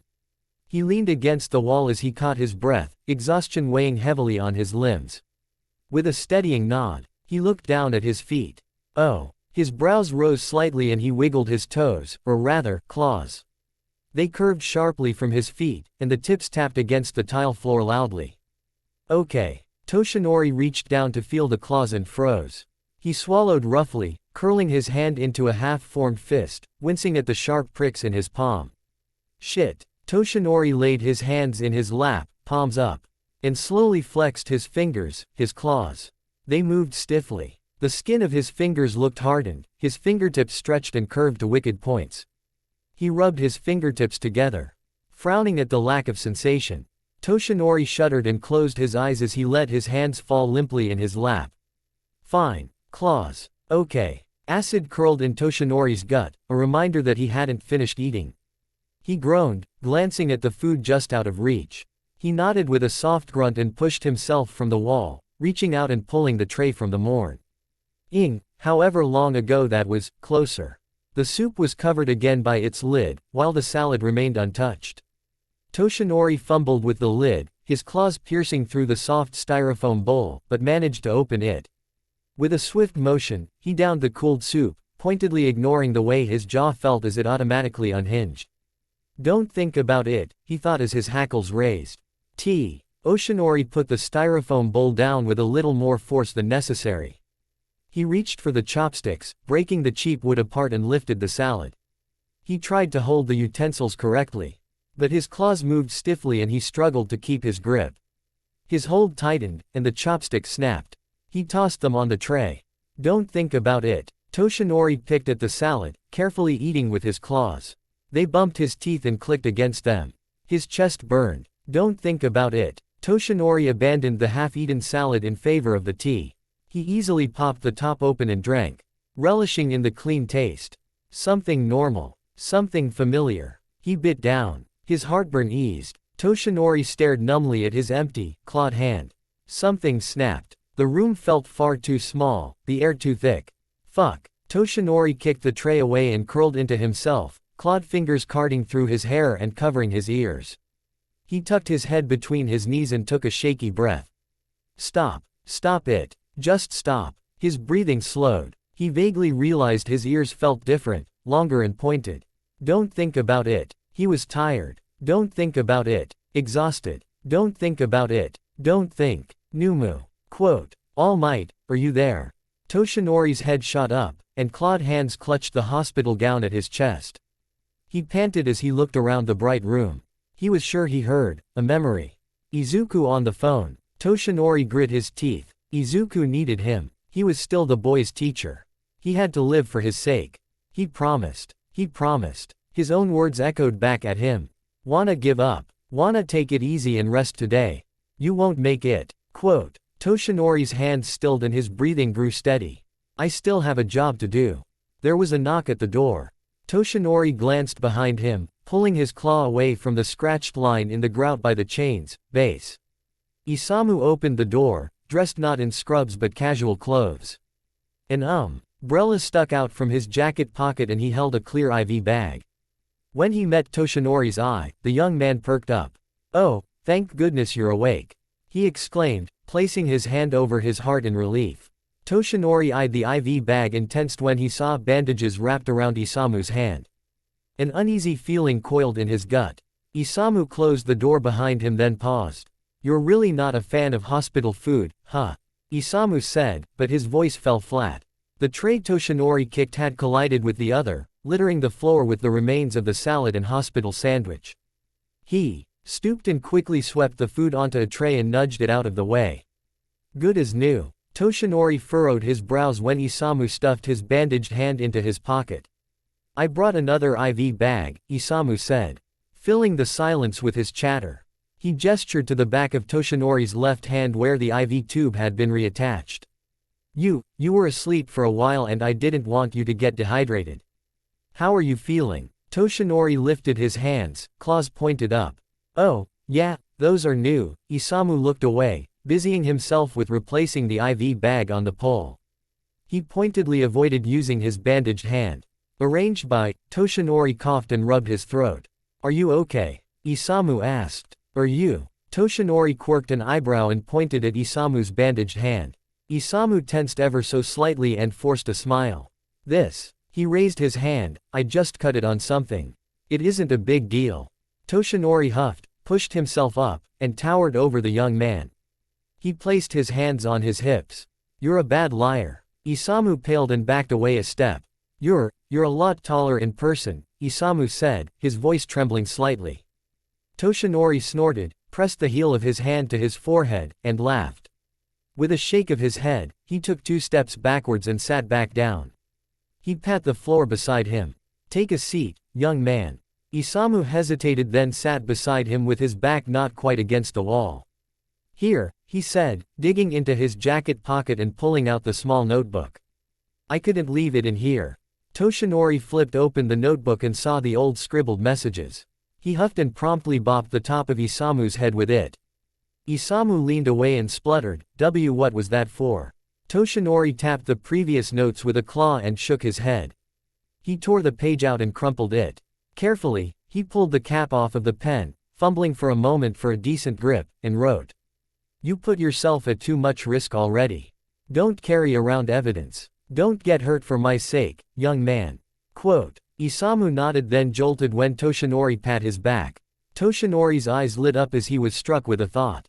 He grinned and popped the evidence into his mouth. Isamu's eyes went wide as Toshinori chewed and swallowed, grimacing and sticking his tongue out in distaste. Devour quirk, Toshinori wrote, might as well use it for good. Keep you out of trouble. He winked as he drew a line under the word, might. Isamu snorted and covered his mouth.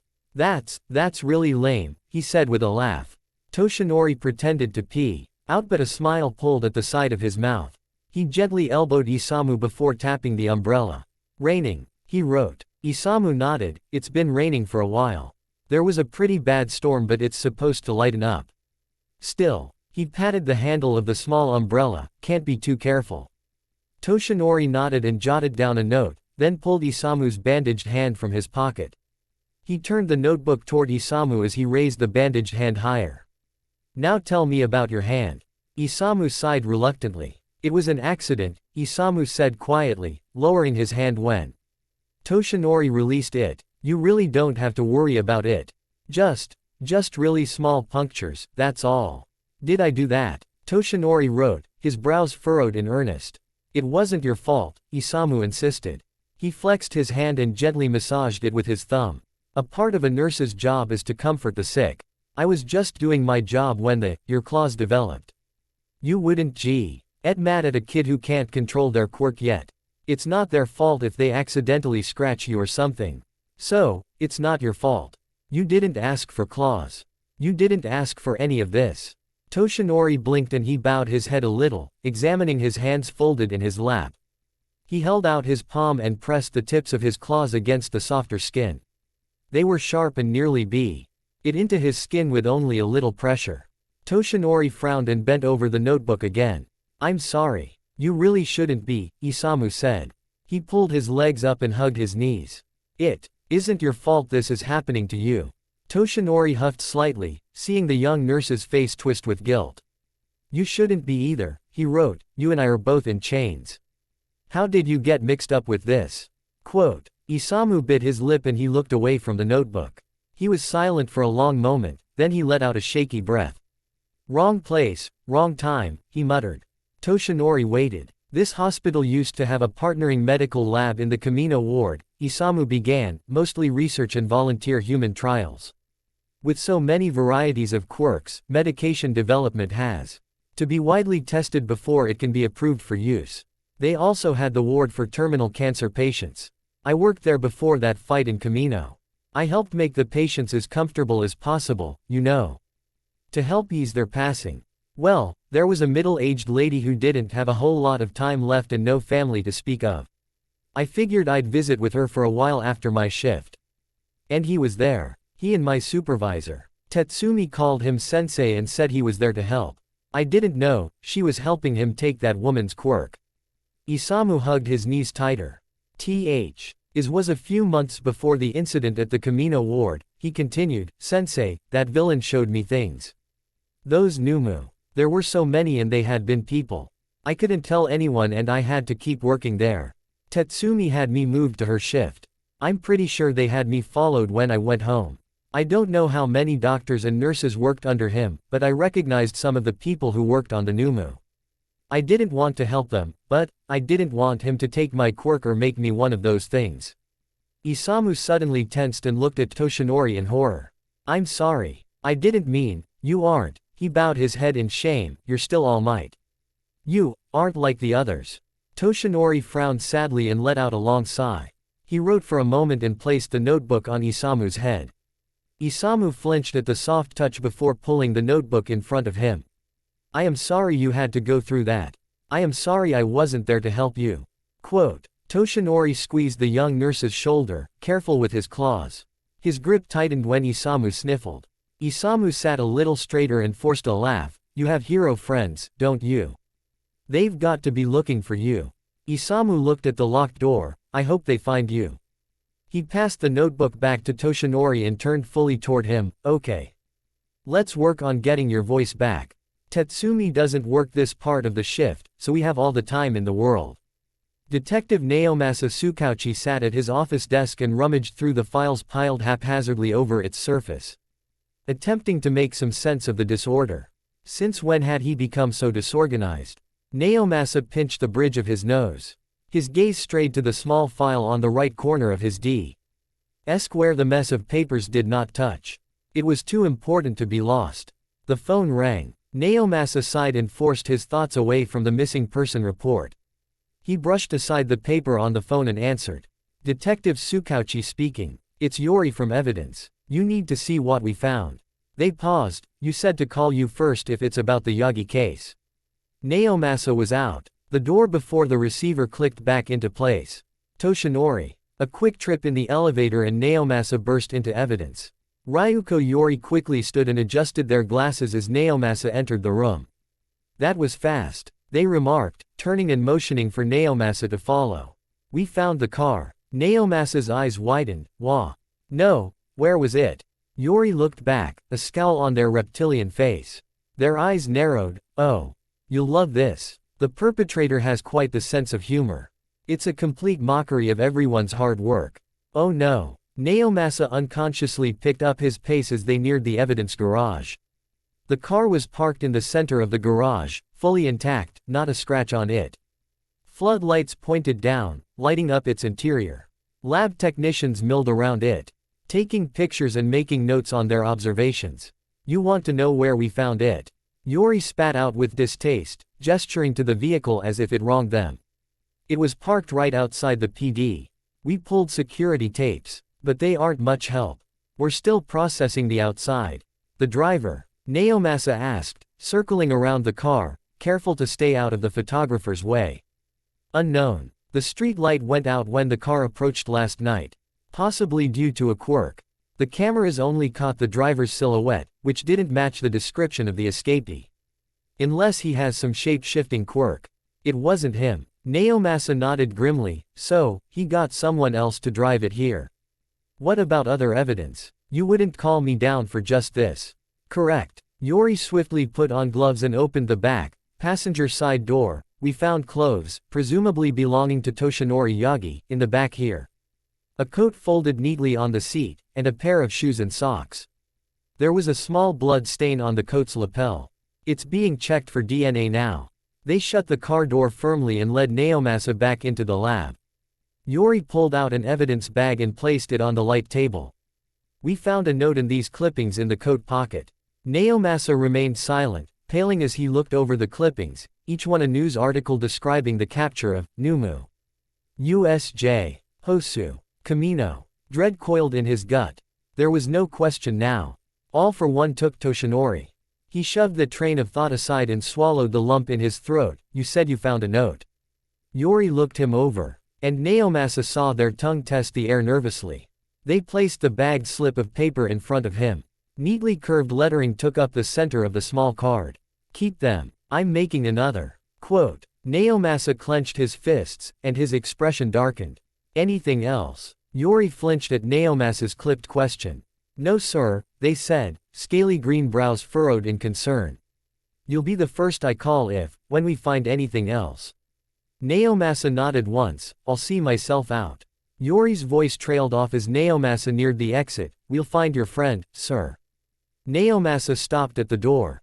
Hand on the doorknob. Thank you, Yori, he said, his voice tense but professional. Keep up the good work. Once Naomasa reached the stairwell, the dread held. In his gut twisted painfully and emotion surged through him. He braced himself against the wall as his arms and shoulders shook. Naomasa finally let out a shaky sigh. Toshinori is alive. I'm making another. Damn it. Naomasa ran a hand down his face, his new hope tainted by what the note and newspaper clippings implied. He covered his mouth as nausea soured his stomach. That first NOMU at USJ. Naomasa's own words haunted him. We came to uncover that he has the DNA of at least 4 completely different people mixed into his own. Was Toshinori. His gut clenched, and he roughly swallowed the bile in his throat. What am I going to tell the kid? His voice echoed quietly in the empty stairwell. Naomasa took a steadying breath and furrowed his brow. Righteous fury burned in his chest, fury he and Toshinori shared. No. Focus on finding Toshinori first. Naomasa's strength returned as he climbed the steps, plans already forming in his mind. All for one needed a lab for the horde of NOMU back in Kamino, an abandoned warehouse. Areas away from the public eye, that was all for one's MO. Toshinori likely hadn't even left the city with how arrogantly all for one abandoned the vehicle. Narrow the scope. Think. Stay strong, All Might. Stay strong, Toshinori. We'll find you. Toshinori hummed soft and low, tapping the tips of his claws in time to the rhythm. Humming had been Isamu's idea. A simple way to warm up and loosen his vocal cords. Every now and again his voice would catch and crack painfully, but the more he hummed, the less that happened. Earlier, Toshinori tried speaking with mixed results. The movements of his mouth and tongue were the same, it was his throat that threw a wrench in his attempts.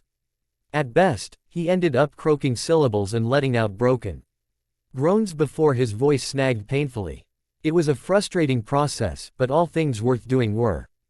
The lines Toshinori clawed into the wall by the chain bases were growing deeper. If he could just pull the tiles away, he could figure out how best to remove the bases. He glanced at the screwheads he tried to unscrew from the wall. Unfortunately, his claws were not the correct shape. He only managed to strip the head and dull the tip of his claw. He huffed as a wave of fatigue passed over him and went back to humming, focusing on how his throat felt. The lock on the door clicked loudly, and Toshinori tensed. His humming silenced. Nurse Tetsumi walked briskly into the small room, her presence worsening the headache behind his eyes. A small frown tugged at the corner of his mouth, but he forced an overly polite smile. Evening, nurse, he thought with mild venom. Oh, she deadpanned, meeting his defiant gaze, you're awake again. Toshinori shrugged, palms up with a cheeky tilt of his head. I know. Such an inconvenience. He wished he could say aloud. He hoped his challenging grin got the message across. To his surprise, the nurse sneered. I see your claws came in. You're looking more like a proper weapon now. Her voice sharpened. That's all you are going to be, NOMU. A tool. Toshinori's hackles raised and his claws twitched slightly. Pain spiked behind his eyes, and he mentally shook off the irritation. Since when was he so temperamental? After a moment, he leaned back against the wall and gave the nurse an unimpressed look. I've heard worse insults, Toshinori thought to himself. scoffing a little at the memories. Most of them came from either Gran Torino or a certain flame hero. Tool was tame. His hackles relaxed and he absently rolled his shoulders at the sensation. He was starting to get used to it. The world knows about Sensei's escape now, Nurse Tetsumi said, her back turned to him as she went to the counter and opened one of the high cabinets. Whoa, Toshinori furrowed his brows. Where did that come from? There was an emergency broadcast and a press conference. It was quite the scene. The heroes and officials struggled to answer the reporters' questions even though they had days to prepare. She glanced over her shoulder and Toshinori schooled his curiosity. No mention of you, I'm afraid. Her lips curled into a half smile. I guess the W. World's already forgotten the great All Might. Not that a simple NOMU would care about that. Toshinori snorted at her attempt to goad him. You overestimate my vanity, he thought with an amused smile. Besides, I know a few people who have not forgotten me. Nurse Tetsumi's eyes flashed with anger. I wouldn't be laughing if I were you. She stepped closer and leaned into his personal space. Dawn. Think I haven't noticed when you get all glassy-eyed. Whether you like it or not, you are a NOMU. Glassy. Toshinori couldn't help the small, confused frown that tugged at his smile. He tried to think back, but his headache throbbed. Another wave of fatigue coursed through him. He felt so tired. Why? There it is, Tetsumi said, dangerously smug, NOMU. A small shudder ran down Toshinori's spine and his hackles rose. He hadn't realized he'd moved until his palm pressed against his forehead. Tetsumi hummed thoughtfully, but you're still too self-aware. The others succumbed much faster. Then again, they were volunteers. They were easier to command. Volunteers. Toshinori's brows rose. Who would want petty criminals lusting for power? They got what they deserved. She stood, momentarily checking on the IV bag with a pensive frown. They were given power and were so eager to obey Sensei's commands. Toshinori watched her carefully, her tone putting him on edge. I wonder how long you will last before you want to obey him, NOMU. The edge of Toshinori's vision blurred and a spike of pain drove into his skull. He shook it off. A headache was nothing, but the fatigue. Stand, NOMU. Tetsumi commanded. Toshinori grit his teeth against the wave of exhaustion that followed her words but remained seated. He glared up at the nurse. Don't underestimate me. I am still All Might. But sweat dripped from his fevered brow. Nurse Tetsumi glared, her lip twisted in a sneer. Don't think you're so high and mighty, she said. You are a NOMU created by Sensei. You flaunted your powers as All Might. You should be thankful you have more quirks now. Isn't that what you heroes want? To flaunt your powers. Where in hell did you get that idea? Toshinori gaped at the nurse and shook his head. Don't lie. You and the rest play hero while others clean up the mess and the lives you leave behind. She circled around him, getting even closer, and eyed his haggard appearance. Heroes aren't much better than villains. Civilians out of reach are nothing but collateral damage, aren't they? Toshinori pushed himself to his feet. No. He shook his head, a clawed hand gripping and tearing the material above his heart. They aren't collateral. Not to me. Not to any of us.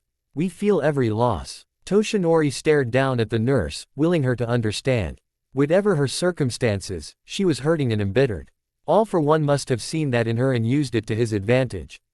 Toshinori reached out his hand to place on her shoulder and was abruptly yanked to his knees, chains coiled around his arms.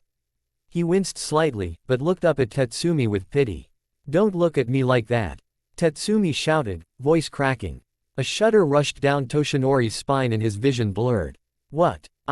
Where? Someone was shouting. There. That's the look. You see. No, of course you don't. You're a NOMU. No, I'm not. Someone's shadow came close. Too close. His hackles raised. Sensei's going to set you loose one day, the person whispered. You will be the perfect weapon. He's going to use you to strike the heart of that false hero ideology you hold so dear, those youths already too far gone to save. They paused. Your precious students won't even recognize you when you tear at their throats. The world flashed white and tilted. The scent of blood assaulted his nose. A low rumbling growl came from somewhere nearby. What? Toshinori panted, pinned to the wall by his wrists. He shook his head. The growl morphed to a groan in his throat. That was me. His arms fell, abruptly released. His claws scraped loudly against the floor as he slumped forward, blinking away the white lights that danced at the forefront of his vision. Toshinori lifted his head, his brows furrowed. A wide, red smear trailed away from him leading to. Nurse Tetsumi knelt by the door, pressing her bloody arm close to her chest. How? Toshinori's thoughts felt so sluggish. She needs help. There was something terribly wrong. Tetsumi hissed in pain and laughed, point proven. Why? You need help. Toshinori pushed himself up on unsteady legs, stumbling back slightly before righting himself. Toshinori's throat closed and he coughed. He ignored it. It's all right. Why? He walked toward the injured woman. For I am H. Don't come any closer. Toshinori took another step forward and reached out with his palm up. The woman thrust out her hand and a metal grip held Toshinori in place, his hand still outstretched. It took far too long, but the pin dropped. No. Blood, her blood, stained the claws on his outstretched hand. Rivulets of it ran down his forearm and dripped onto the floor. He shook. No, I didn't mean. Nurse Tetsumi giggled. Where did that light go? Toshinori looked up, eyes hidden in shadow. I'm sorry. The room was empty and silent again. Toshinori's skin itched. Dried blood pulled at the skin on his arm and fell away like flakes of rust. He wasn't Sue. How long ago Nurse Tetsumi had pushed the door open and retreated, leaving a scarlet mark on the plain surface, but her metallic scent lingered. Toshinori ran his clean hand through his hair, claws, pulling at the knots in the unruly locks. His other arm hung at his side, a bloodied claw absently traced the grout around a floor tile. He glanced at it, turning his palm up. He frowned and furrowed his brows at the sight. It wasn't the first time he'd had blood on his hands, but never like this. Never without careful consideration. Never outside a life or death situation that called for it. His gut twisted painfully and he pressed his forehead against his knees. Claws pricked his palms as he curled his hands into half-formed fists. Breathe, he thought, fighting against the fog that crept up on him. He forced himself to take a slow breath and pushed the mental fog to the back of his mind. Just breathe, Toshinori. He felt his shoulders relax and the pain behind his eyes ease. Fatty. View weighed heavily on his eyelids and sweat coated his brow. The hospital gown and ridged mane along his spine were damp with it and stuck to his skin. He cringed at the familiar, feverish smell. When was the last time he showered?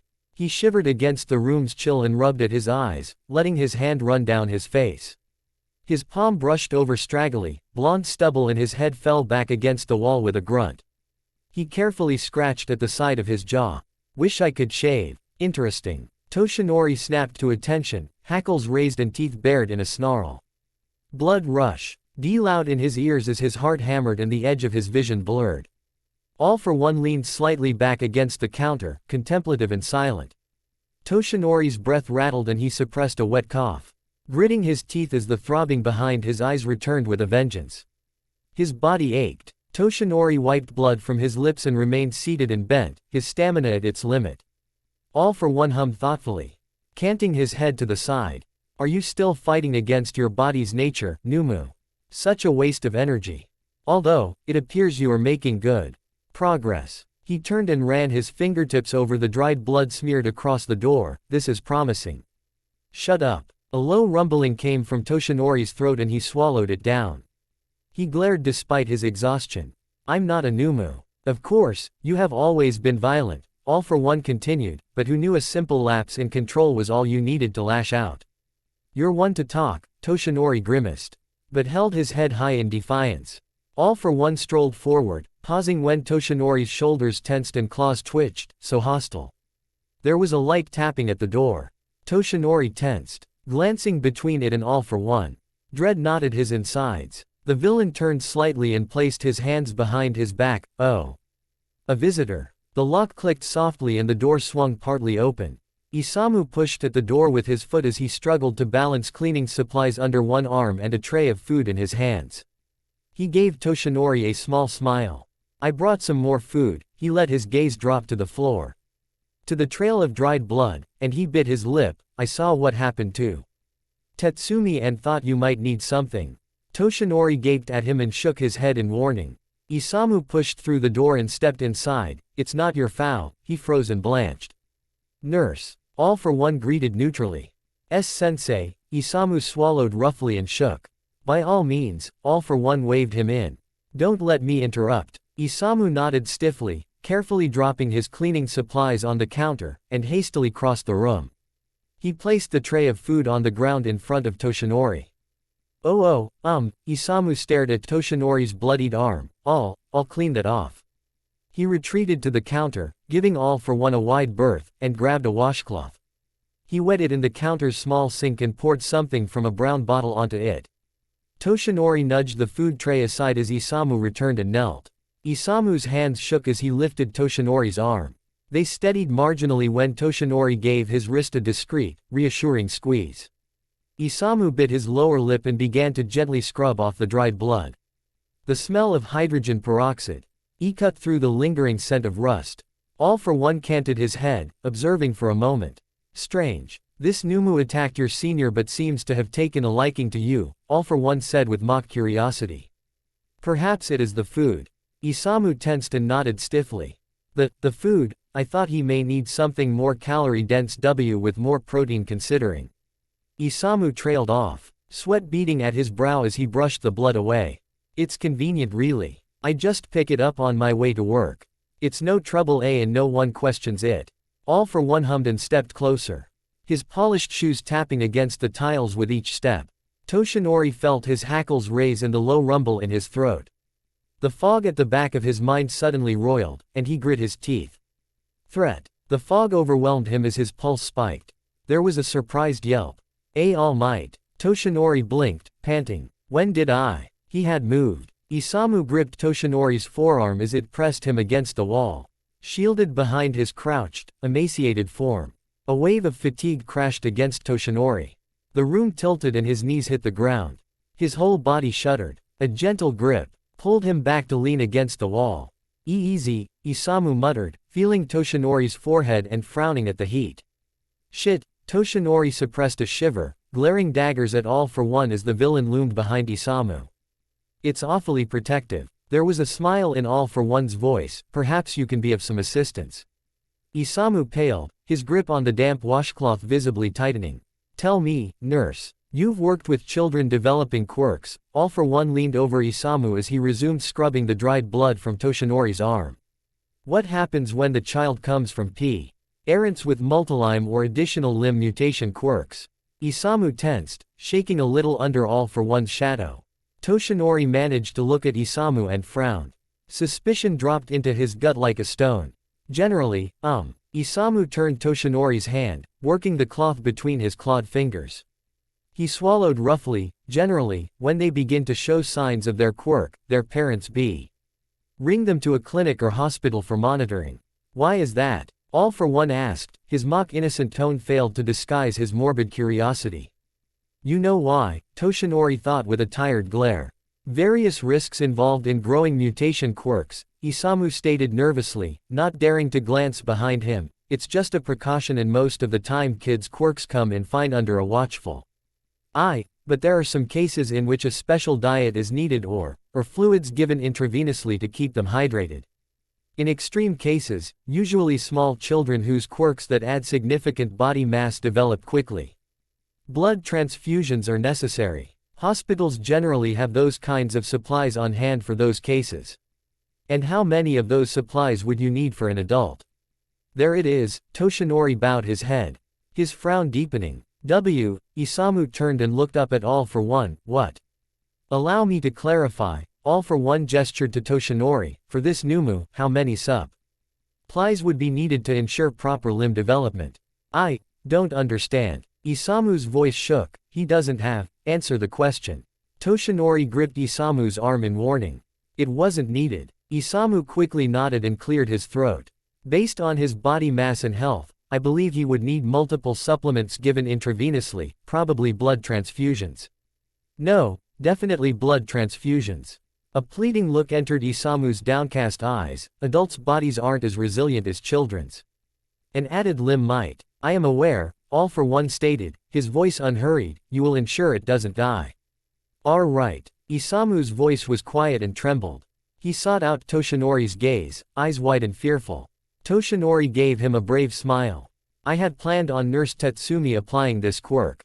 She seemed rather eager. All for One lazily withdrew a vial from his suit jacket pocket, but she is indisposed. Your timing could not be more convenient, nurse. If you would prepare a syringe. All for One held out the vial to Isamu. The young nurse hesitantly took the vial, careful not to touch All for One's hand. He stood silently, glancing briefly at Toshinori before going to the counter and reaching up into the cabinet. Toshinori shifted, pushing himself up straight against the wall. His gut churned with nausea, but he held himself still. Too soon, Isamu returned to Toshinori's side and knelt. The syringe filled. The young nurse paused, tensing in his hesitation. Is there a problem? All for One asked, his voice dangerously neutral. Isamu shook his head. He sought out Toshinori's gaze. I can't, he said in the barest of whispers. Not to you. I see. Toshinori held out his arm and nodded at it. Go on. Then he glared at All for One, who silently retracted the bone spear jutting out from his hand. I'm sorry, Isamu whimpered quietly as he rubbed the area with a small alcohol wipe. I'm sorry, All Might. The pinch of the needle felt anticlimactic compared to the painful resignation that gripped at Toshinori's insides. Isamu's hands trembled as he pulled the needle away and pressed a bandage to the spot. That's not going to fix it, young man. Toshinori blinked at the sad, bitter thought and gave Isamu a reassuring smile. Ah well, it's the thought that counts. To think that self-sacrificing nature of yours could still be exploited, All for One said smugly, so much for that strength. He bent and took Isamu's shoulder in his hand. Take this lesson to heart. Why yes, sensei, Isamu stuttered, frozen under All for One's grip. Excellent. All for One pulled away, brushing his palm against his suit jacket. He turned to leave, stopping at the door. About those supplies. See Miss Shear on the second floor. She will provide what you need. Ayumi Shear. Isamu practically squawked, then clapped a hand over his mouth. I mean, yes. Yes, sensei. All for One nodded and pulled open the door. This should not need saying, but, he paused in the open doorway. Failure is not an option. Toshinori rubbed the sore spot in his upper arm and cringed at the shudder that ran down his spine. They were becoming more frequent. Holy shit. He flinched, gasping through his teeth, as his back spasmed painfully. An ache lingered in his lower back as his muscles finally relaxed. He leaned heavily against the wall, gripping his chains to hold himself up. Panting and gritting his teeth, he ran a hand down his back, kneading the cramping muscles with his knuckles. He brushed against. Toshinori pulled his hand away as if it had been burned. A small, choked noise escaped him and he doubled over, head bowed. He dug his claws into his palm, driving away the mental fog, and he took a slow breath. Come on, Toshinori, face it head on. Plus ULT.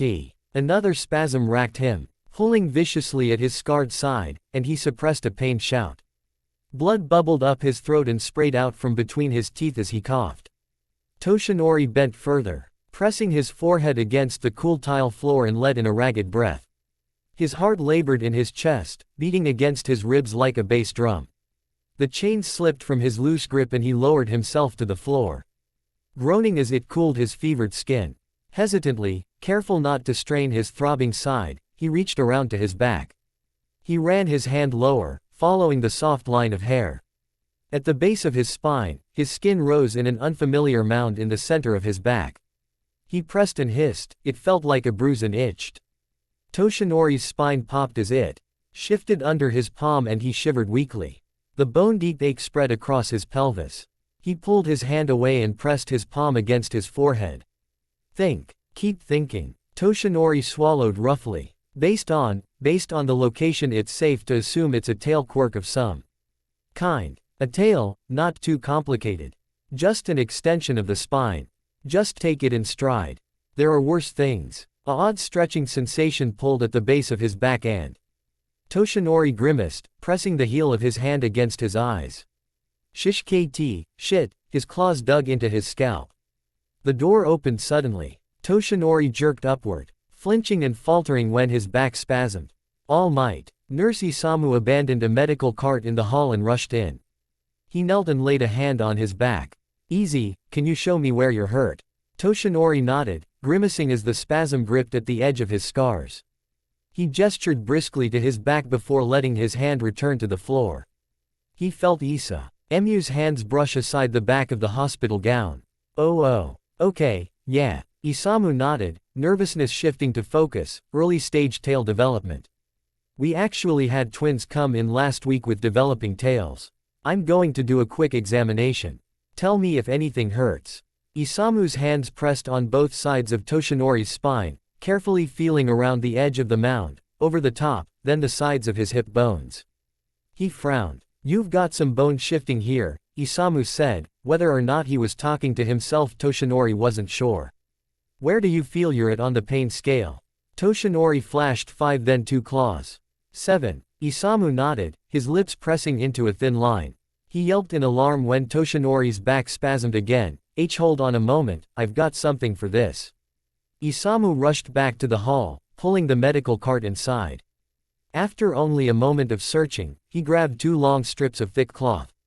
He knelt and laid the strips on either side of Toshinori's spine. Clicking something in the corners. Warmth radiated from the adhesive heating pads. Toshinori relaxed marginally as the spasm eased and the heat drove the chill of the room away. Okay. Isamu double-checked the strips and nodded to himself. I'm going to have you roll on your side. I need to remove your belt and adjust your pants or they're going to get in the way. Think you can do that? Toshinori pushed himself to his side in answer, cringing as jolts of pain raced down his legs. That's great, Isamu mumbled softly, you're doing great. He swiftly unbuckled the belt, set it aside, and let Toshinori return to laying on his stomach. Tap my leg if this hurts or is uncomfortable, alright. Isamu then gently lowered the waistband of the pants to just below the tailbone. Okay, that's set. Right side, you won't have a hole in the back of your pants now. Toshinori snorted quietly. That's good. The nurse leaned back and drew a slow breath. I snagged a pillow from T. He cleaned laundry, Isamu said and grabbed the pillow from the bottom of the medical cart. Here. I'm going to put this under you. Can you lift yourself up a bit? Toshinori pushed his torso up, allow Isamu to slide the thin pillow under his abdomen, and lowered himself onto it with a groan. Isamu nodded, alright, I need to set up a few things. Are you comfortable? Toshinori winced at a shift in the deep ache but gave Isamu a thumbs up. Toshinori stirred, slowly waking. He flinched at the sharp ache in his back and hips. It's okay, said a soft voice, you just feel asleep. A familiar beeping reached Toshinori's ears. He blinked blearily and scanned the room. He had to suppress a sigh. Heart monitor. He glanced at the IV pole. Blood transfusion. Something else. Probably the supplements. Toshinori shivered as his attention fixed on his left arm. One tube ended in the crook of his elbow and the other in the back of his hand. The IV fluids were still cool. He could feel them in his arm, sending chills through his veins. He forced his gaze away before the sight dredged up old, unwanted memories. Nurse Isamu sat cross-legged on the floor at Toshinori's side. He gave Toshinori a tired smile. How are you feeling? Toshinori grunted neutrally, shrugging. He started to push himself up when Isamu put his hand on his shoulder. That's not a good idea right now. Isamu murmured, between stages and can hurt your tail if you move around too much. My. Right. Toshinori ran his hand down his face, trying to ignore the odd, nervous flutter in his chest. The incessant beeping of the monitor denied him that luxury, speeding to match his every heartbeat. Right. Something slid over the back of his thigh. Shit. Toshinori jumped in surprise. It's okay. Isamu grabbed Toshinori's arm and put a hand on his back, rubbing circles against his shoulder blade. That's you. That's just you. You need to lie back down. The bone structure is still mostly cartilage and needs time to harden. Toshinori's heart hammered in his chest, but he complied. He pointedly looked away from the strange weight against his leg. He wasn't ready for that. And hey, that was your first clear word. Isamu said cheerfully. But there was an edge of fatigue in his voice. Toshinori glanced at the nurse, his expression softening. Isamu's scrubs were wrinkled. His black hair was disheveled, one side stuck up with a cowlick. Faint shadows darkened the skin under his eyes like bruises, and he slouched in obvious exhaustion. Toshinori swallowed. Ow-ling. Speaking felt like rubbing sandpaper in his throat. But it was easier than before. Isamu reached behind him and brought out a clipboard. He flipped through a couple papers and tapped the middle of the page. Last I measured, it was about 76 centimeters long. It's developing faster than a usual case, but I guess usual can't be.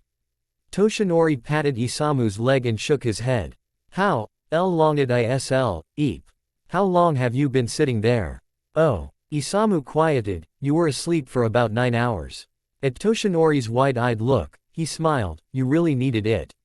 Your body can't handle the changes without rest. And it must be helping because you sound much better. Do you think you can answer some questions? I need to know how well your nerves are developing. Toshinori nodded tiredly. Okay, I'll talk you through it. Isamu smiled awkwardly. Usually this is exciting for kids and their parents, but if you feel uncomfortable, you can take a break. All right, Toshinori replied quietly, mentally bracing himself for, he wasn't sure. I'm going to do a few measurements first, Isamu explained, pulling a tape measure from his breast pocket. Toshinori turned away, fixing his gaze on the crease where the wall met the floor. His back twitched and the heart monitor skipped. Everything okay? Isamu asked, his gloved hand stilled against Toshinori's back. F5. Nay. Just odd. Toshinori muttered. Pins and needles. That's normal. Isamu replied, his relief palpable. Your nervous system is branching out, but it'll take a while for it to fully function. Let me know if you start to feel hot or cold sensations in your tail. That's a good sign of healing. Isamu pressed against Toshinori's hip bones. It feels like your pelvis has settled on a pretty standard shape for people with tail quirks. Does it still ache? Else, bruised. The ache was dull and deep, hurting more where his hips pressed against the floor. It's fine, nay. Isamu nodded, I'm going to measure the length now. Pins and needles raced up Toshinori's spine as the weight on the back of his thigh lifted. He heard Isamu hum thoughtfully. 86.5 centimeters, the nurse muttered, noting it on the clipboard.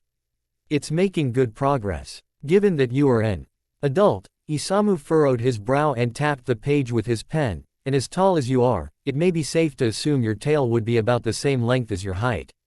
Toshinori's brows rose. Oh. Isamu looked up, lost in thought. Your tail should be fully developed, nerves and all, within a week or so. Toshinori gagged and tasted blood.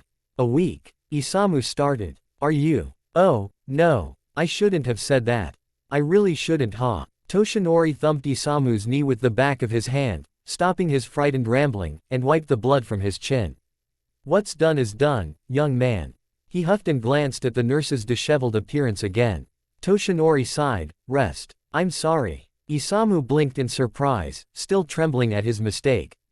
Go. Rest. Toshinori rested his chin on his folded arms. Fine. Isamu's brows furrowed in concern, but his refusal stopped before it reached his lips. He quickly covered his mouth as he yawned. Toshinori smiled softly and gestured with his hand. Go on. Isamu gave a weak smile in return and checked his watch. All right.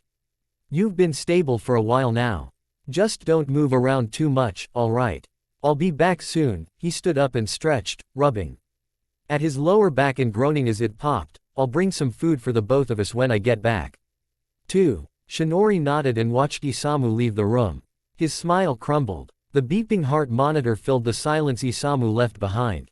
A week. Resolve flared in his chest and he shook his head. I can't wait that long. Toshinori forced himself up, gritting his teeth as pins and needles raced up his back. He gasped through his teeth as the weight of the tail shifted off his thigh. He paused and waited for the feeling to pass. Enough rest. I've rested too long. With a nod, Toshinori glared at the chain base in the wall. The deep gouges in the grout around the tiles were subtle, hidden against the metal base. But he had memorized every groove. He wedged his claw between two tiles and continued his work. Dust littered the floor, falling away under his claws. A thought made him pause. Isamu, Toshinori shook himself. He would find a way to save the young man, but only after he rescued himself. He couldn't help him chained to a wall. I'm sorry, young man. I will make this up to you. Toshinori felt a tile loosen as his nail scraped away at the grout. His brows rose, and his pace quickened. He forced his claw under the loose tile and it popped off the wall with a loud crack. Yes. Toshinori laughed. Encouraged, Toshinori grinned fiercely. He tore away tile after tile, his progress made easier with each removed. In his haste a tile snapped and he slipped, slicing the palm of his right hand. Shit. Toshinori spat. He slammed his hand against the wall leaving a bloody mark. The healing quirk sent a slow wave of fatigue through him as it mended the wound. Toshinori groaned in frustration. I can't afford this right now. He blinked and shook his head to clear his thoughts. Sweat soaked his hair and ran down his forehead. His breath rattled wetly. The urge to lie down threatened to overwhelm him. No. Toshinori grit his teeth, a low frustrated noise rumbled from his throat. He dug at the wall with renewed motivation, claws scraping at the dry wall behind the tiles. Come on, I need to get out. His heart pounded in his ears. I need to get back. Sweat dripped onto the floor. I need to The dry wall peeled away under his claws. He gripped the new edges and tore it down. Debris littered the floor around him. He didn't care. His claws scraped against something hard behind the dry wall, and he tugged a larger portion off the wall. Shit. The air around him stilled, dust held suspended. The incessant noise from the medical equipment and his own exhausted panting filled the small prison. Concrete. Toshinori stared numbly at the solid, gray slab and looked down at his claws. Their sharp edges were already dulled. The shadows under his eyes deepened. All Might could take care of this concrete in a second. But as he was now, I can't stop. Not yet. Toshinori's back ached. He fog in his mind roiled as another wave of fatigue coursed through him. He faltered, slumping forward. He abruptly shook his head. No, not this time. I'm stronger. Toshinori slapped his hollowed cheeks. He dug his claws under the chain base, its screws exposed, and pulled. Nothing. The screws were firmly buried into the solid concrete. Damn it. Toshinori pressed his forehead against the wall. His chest tightened and he coughed. God damn it. Quote. I promised. Blood flecked against the wall, and pain flared in his chest. The chains smacked his arms and legs as he dug at the wall and metal base, tangible enemies he could face. I can't lose here. I can't. He shouted, voice raw with frustration. The concrete and thick metal screws held, unmoved. Exhaustion weighed against his body and mind. He sagged, stretched beyond his limits. Toshinori struck the wall, gripping at the tile and dry wall. Come on. Toshinori's breath rushed out in uneven gasps. I need to be All Might one more time. Just this once. He grit his teeth and tried to summon his strength. Strength to fight. Strength to win. Plus. Ultra. Damn it. His back jerked, and he heard tiles shatter behind him. He froze. A shudder ran up Toshinori's thin frame. He felt splinters of tile, the floor stretched out beneath him, the chill of the air against his skin. A sharp shard cut into his skin and he flinched, curling back Tawa. RDS himself until he brushed against his ankle. He glanced down. Tail. I decided to stock up on supplies before All Might. Toshinori looked over his shoulder. The room tilted. He fell. No. Isamu's voice pierced the fog. He appeared above Toshinori, tears in his eyes as he examined him. No, why did you? You can't. His expression froze in terror and he looked away, toward the heart monitor. Toshinori vaguely recognized the long, unbroken tone. Pain shot down his left arm and his breath shuddered. His heart was still. Tired. No, I promised. I'm not done. Toshinori wheezed. Too shallow. No. Isamu pressed against the center his chest. You aren't going anywhere. I'm not going to let you die. Okay. Something cracked loudly. You're All Might. Isamu was yelling, his voice growing distant and muddled. You're All Might. You aren't going to die. Toshinori's heart finally stuttered, its labored rhythm echoed by the beeping of the monitor. His eyelids fluttered and his vision cleared. That's it. Can you look at me? Isamu beamed. Tears streamed down his flushed face. Toshinori groaned. He raised a hand to place on the young man's shoulder, but it fell weakly on his chest. Isamu gripped the fallen hand. Stay with me. It's all right now. Toshinori tried to smile, but grimaced as his lungs burned and heart hammered against his ribs. Easy. That was too close. I told you not to move. You need to rest. Isamu glanced downward, brows rose in shock. He squeezed Toshinori's trembling hand. Yeah, you need to rest. Your heart needs to adjust too. He paused. Biting his lower lip. You're All Might. You can do it. I'll be right here. Toshinori managed a weak laugh, exhaustion overwhelming him as his ribs mended. All right, young man. Sorry I didn't listen. Toshinori lay on his right side, curled slightly. His heart thumped steadily in his chest, sending tremors across his whole body. His sweat-soaked skin was cool, fever long since broken. Just breathe, Toshinori thought, exhausted. He hadn't moved in hours. Regardless, he felt like he had just fought a battle, adrenaline fading and leaving him trembling and weak. His eyelids drifted shut before he blinked. He couldn't sleep yet. The fog was still too close. The fluorescent light had gone dark. The emergency light and medical equipment cast a soft glow on the room.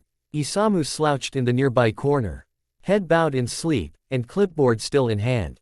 He had swept away the debris, removed the blood transfusion IV, and given Toshinori an extra pillow to lay on. He had tried valiantly to stay awake, but the day's events had obviously taken their toll. Toshinori frowned slightly at the sight. The poor young man deserved so much better. Certainly not this. A soft noise pulled at Toshinori's attention. Rather, a noise and a sensation. He shivered as he recognized the texture of the floor tiles slide against his bare skin. Right, the tail. Curiosity got the better of him, and he tried to feel with his new limb. His brows furrowed. How do I move this? Oh. His tail twitched and slid across the cool tile, sending a chill up his spine.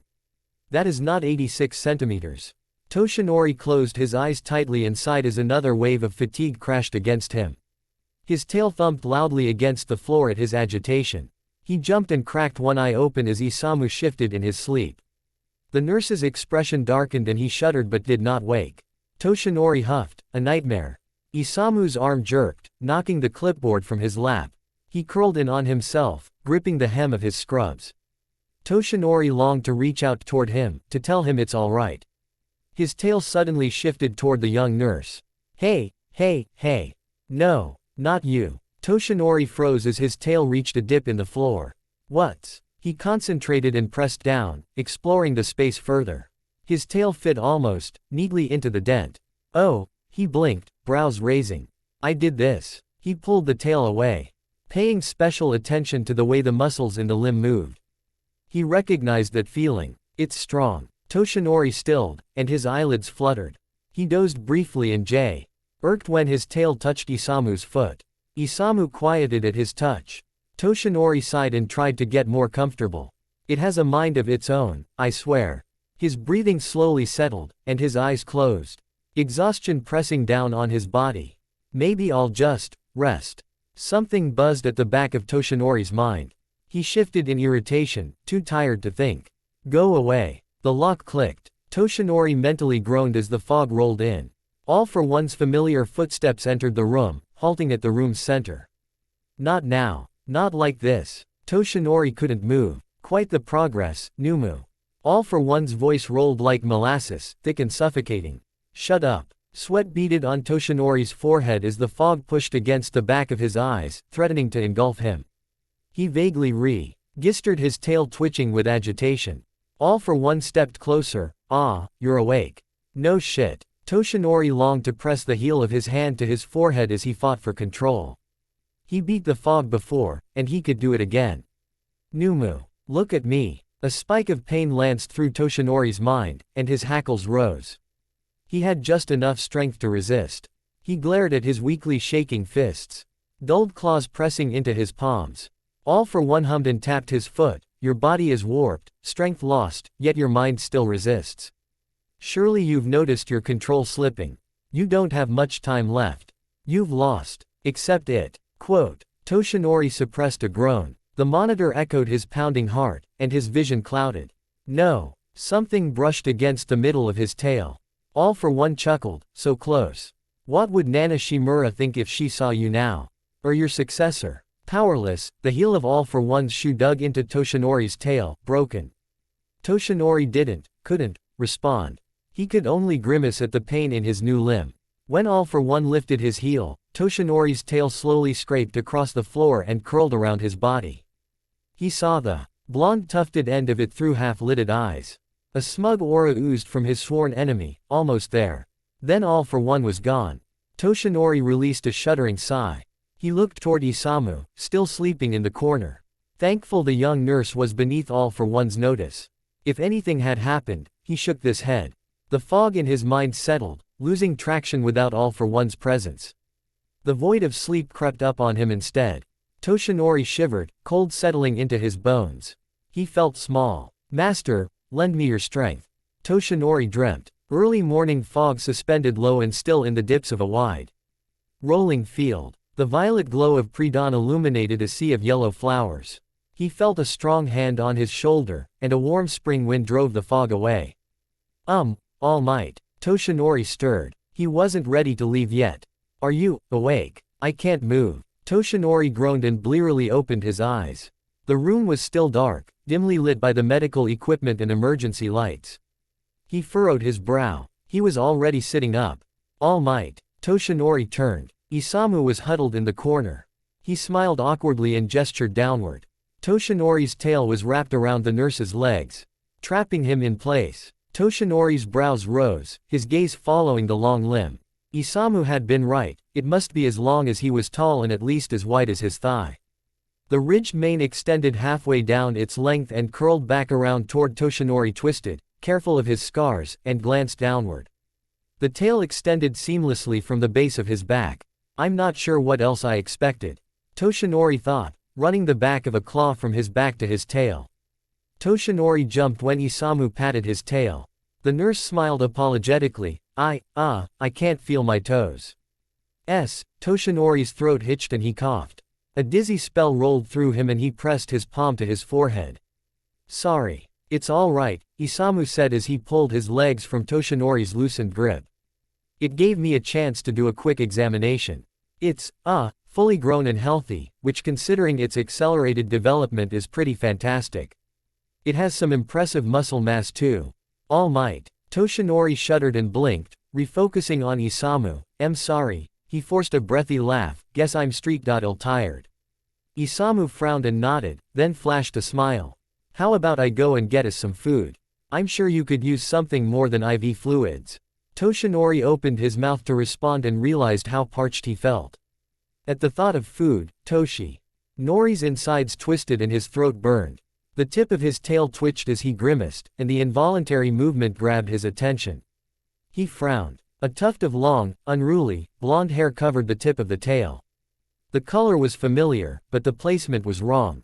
His brows furrowed as his tail swept lazily across the tile. An odd feeling pulled at the back of his mind. Am I forgetting something? A hand waved in front of his line of sight. Can you hear me? Toshinori blinked. He looked up and tried to focus on Isamu's face. The lights were back on. Isamu was kneeling in front of him. The nurse smiled uncertainly. I said I need you to move around a bit. Just some stretches to work your muscles. It'll help with the soreness. You've been lying on the floor for a while. Then I'll go get some food. Oh okay. Toshinori shook off the mental fatigue, dismissing his short lapse of attention. Just tired. That's all. Isamu sighed in relief. Great. Would you like to try and stand? Toshinori nodded. He shifted his weight to stand only to falter and fall back. Whoa. You're all right, I got you. Isamu helped Toshinori right himself, wrapping his arm around Toshinori's thin back. Your balance is going to be off. You can lean on me, if you want. Toshinori sent Isamu an apologetic glance and focused on his feet as Isamu pulled him upright. He paused while he room tilted, then took a shaky step forward. His knees buckled. He started and grabbed the IV pole, trying not to fall. Easy, I'm right. Air whooshed from Isamu's lungs, and Toshinori looked back. His tail had wrapped itself firmly around Isamu's stomach, and Isamu pulled backwards to brace himself so that they both wouldn't fall over. Toshinori's eyes widened with alarm as he struggled to loosen his grip. When his tail dropped to the ground, Isamu grabbed his stomach and doubled over, shaking. Young man, are you? Peals of laughter escaped from Isamu's lips. He held out a hand. Hold on. Toshinori stood, stunned, as Isamu laughed hysterically. I'm sorry. I was not expecting that. Wow. Isamu rubbed at his back. What a grip. Isamu wiped tears from his face and tried to stifle his giggles. Hey. Look at you. You're standing. Isamu's mirth was infectious. Toshinori snorted and smiled, his tail swishing energetically. He closed his eyes and took a calming breath. His heart felt lighter. Isamu took a deep breath and sighed. Okay. I'm good. He wiped away one last tear and held out his hands, motioning for Toshinori to move forward. If you feel stable enough, can you try walking around a bit? Toshinori hesitated, taking a moment to feel out his balance, which shifted as his tail lazily swung from one side to the other. You aren't helping, he glared at the long tail. It twitched and suddenly swung to his left and he stumbled. His shoulder roughly hit the wall and his tail tangled in the chains. A hand grabbed his right arm. Annoyance flared in his chest and Toshinori growled. All might. Quote. Toshinori tensed. He swallowed roughly, silencing the low growl, and rubbed at his throat. Isamu moved in front of him, gently holding Toshinori's arms. The nurse examined his face, brows furrowed. Are you okay? Can you hear me? Yes. Toshinori shook his head. He pushed off the wall and gestured at his tail, still wrapped loosely in the chains. I just avenue to get you, said to this. Isamu nodded but still looked uncertain. Here, he bent and quickly untangled the chains from around Toshinori's tail. Toshinori cracked a tired smile and clumsily swatted Isamu's face with the tufted end, earning an indignant splutter from the nurse. Isamu looked up. You did that on purpose. Toshinori's smile grew, not remotely guilty. Isamu pushed the last chain out of the way and stood.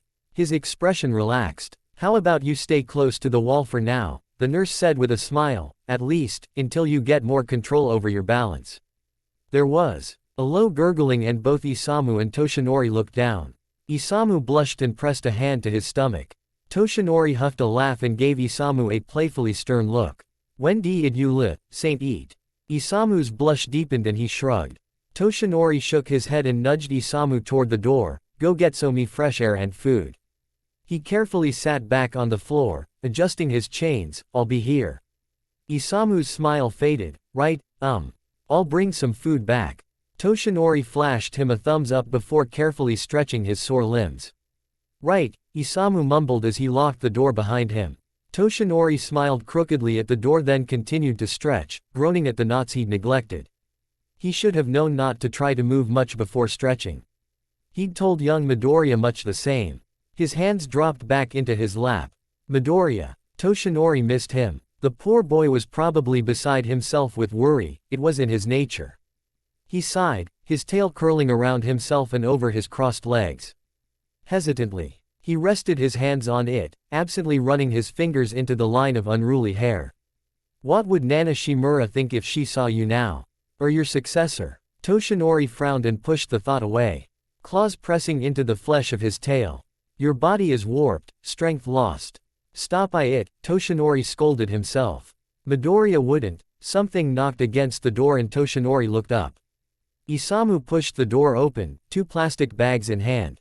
Back Al. Ready? Toshinori asked, glancing curiously at the puffy coat and the convenience store bags. He grinned when he recognized the logo. D'd have to rush. Isamu closed the door and glanced back at Toshinori. Rush. Yui air only gone for EU minutes. Toshinori said, brows furrowing in confusion at Isamu's serious expression. A few. Isamu bit his lower lip. All might, I was gone for over an hour.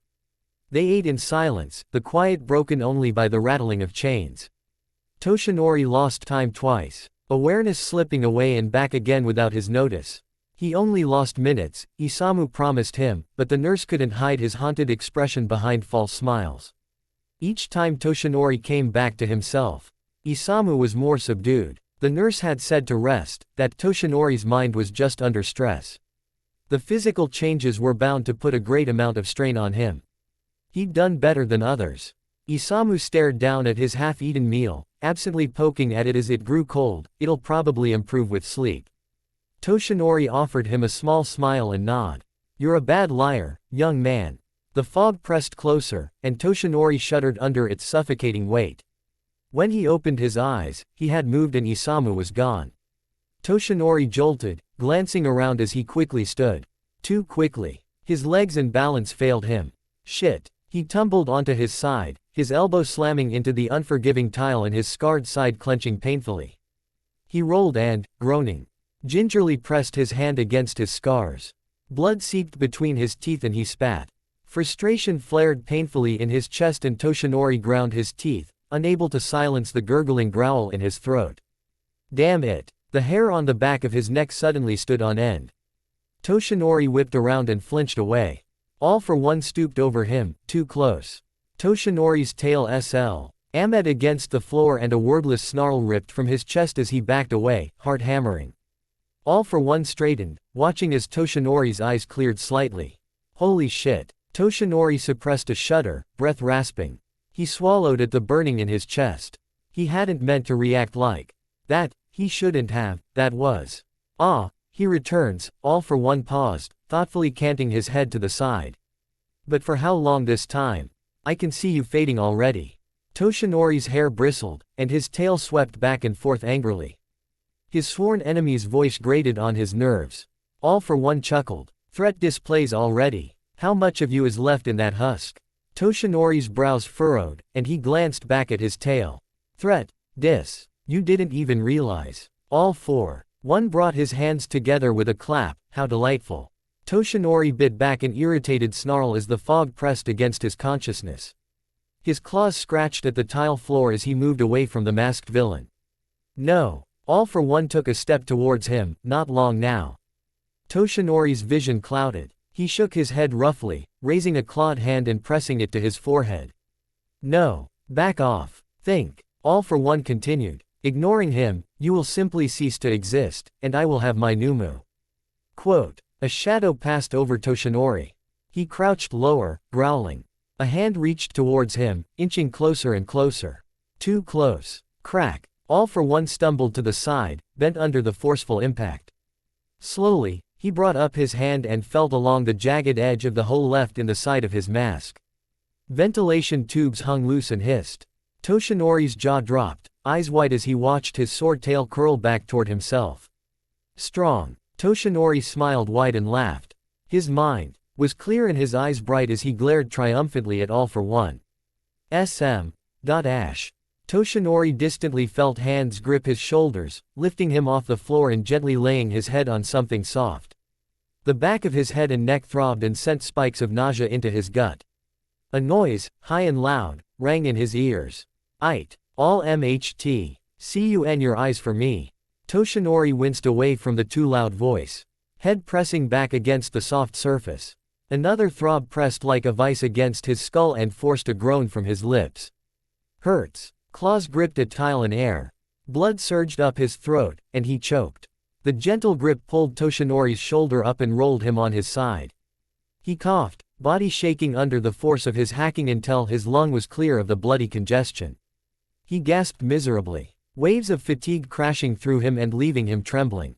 That's it. Get that out of your system. The voice above him was soft, as was the hand that rubbed circles on his back. I need you to open your eyes for me, all right. Toshinori managed to crack one eye open, wincing at the too bright light that waved in front of it. His eyes watered and he squeezed them shut. Moments later, or minutes. Had he dozed off, something warm and damp brushed at the back of his head. A jagged, swollen line stung and itched before numbing. The warm cloth dampened his hair and brushed down his neck, cleaning the clumps of hair that stuck together and smelled of copper and rust. What happened? Do you remember where you are? Toshinori carefully opened his eyes. Light sent another spike of dizzying nausea through him, and he forcefully swallowed it down. Nurse Isamu bent over him, blocking the majority of the ceiling light. His brows were drawn with worry as he examined Toshinori's face. Toshinori's gaze shifted slowly to focus on the wall and the large, rounded dent in the cracked tile. A dark smudge marred the tile and grout, and streaks of crimson dripped from its center.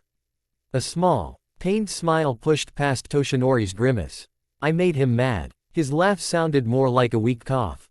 Pain lanced through his skull at the small movement. He shut his eyes and held himself still until it passed.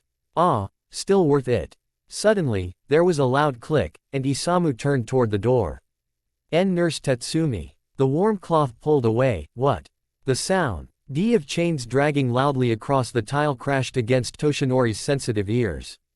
He winced, writing out the throbbing pain, and willed himself not to vomit. Move. The older nurse stood over Isamu. Her voice cold as she commanded her junior. Isamu moved only slightly, carefully positioning himself behind Toshinori's head.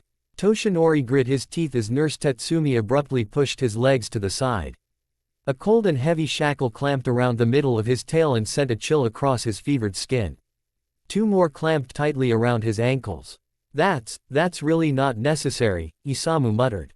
It is, was Tetsumi's clipped reply. She lifted her arm, bandaged and in a sling. You want the NOMU to attack you too. It's only a matter of time. Toshinori's brows furrowed. Watch. As Tetsumi gingerly pressed her arm back to her chest. She pointedly avoided looking him in the face. She's afraid of me, he realized. Pity and anger collided in his chest, unresolved. I feel sorry for you, said one. Villains can wear pink scrubs, said the other. If it were anyone else in my place. Isamu shook his head, he wouldn't. Oh. Toshinori heard the venom that dripped from Tetsumi's voice. And how do you know that won't change? He's fading. Isamu's hands, still gently washing away blood on Toshinori's shoulders, slowed to a stop. Toshinori scoffed, startling both nurses. Still he said with a shaky grin and gave Tetsumi a cheeky wink. The nurse looked petrified before she schooled her expression and scowled. Not for long, she stated. With a swift wave of her uninjured hand. The new chains snaked up the wall and secured themselves to the bases. You're already showing advanced stages. You are a NOMU, a danger to everyone around you until the rest of you is gone. Toshinori shook his head, grimacing when his migraine worsened. Try not to move too much, Isamu said softly, holding his head still between his hands. You have a concussion. Toshinori hummed neutrally, wouldn't be. The FIRST time. Isamu cracked a small smile above him. Tetsumi abruptly stood, not quite able to hide her contempt. Nurse Isamu, let me remind you this is a NOMU, not a patient.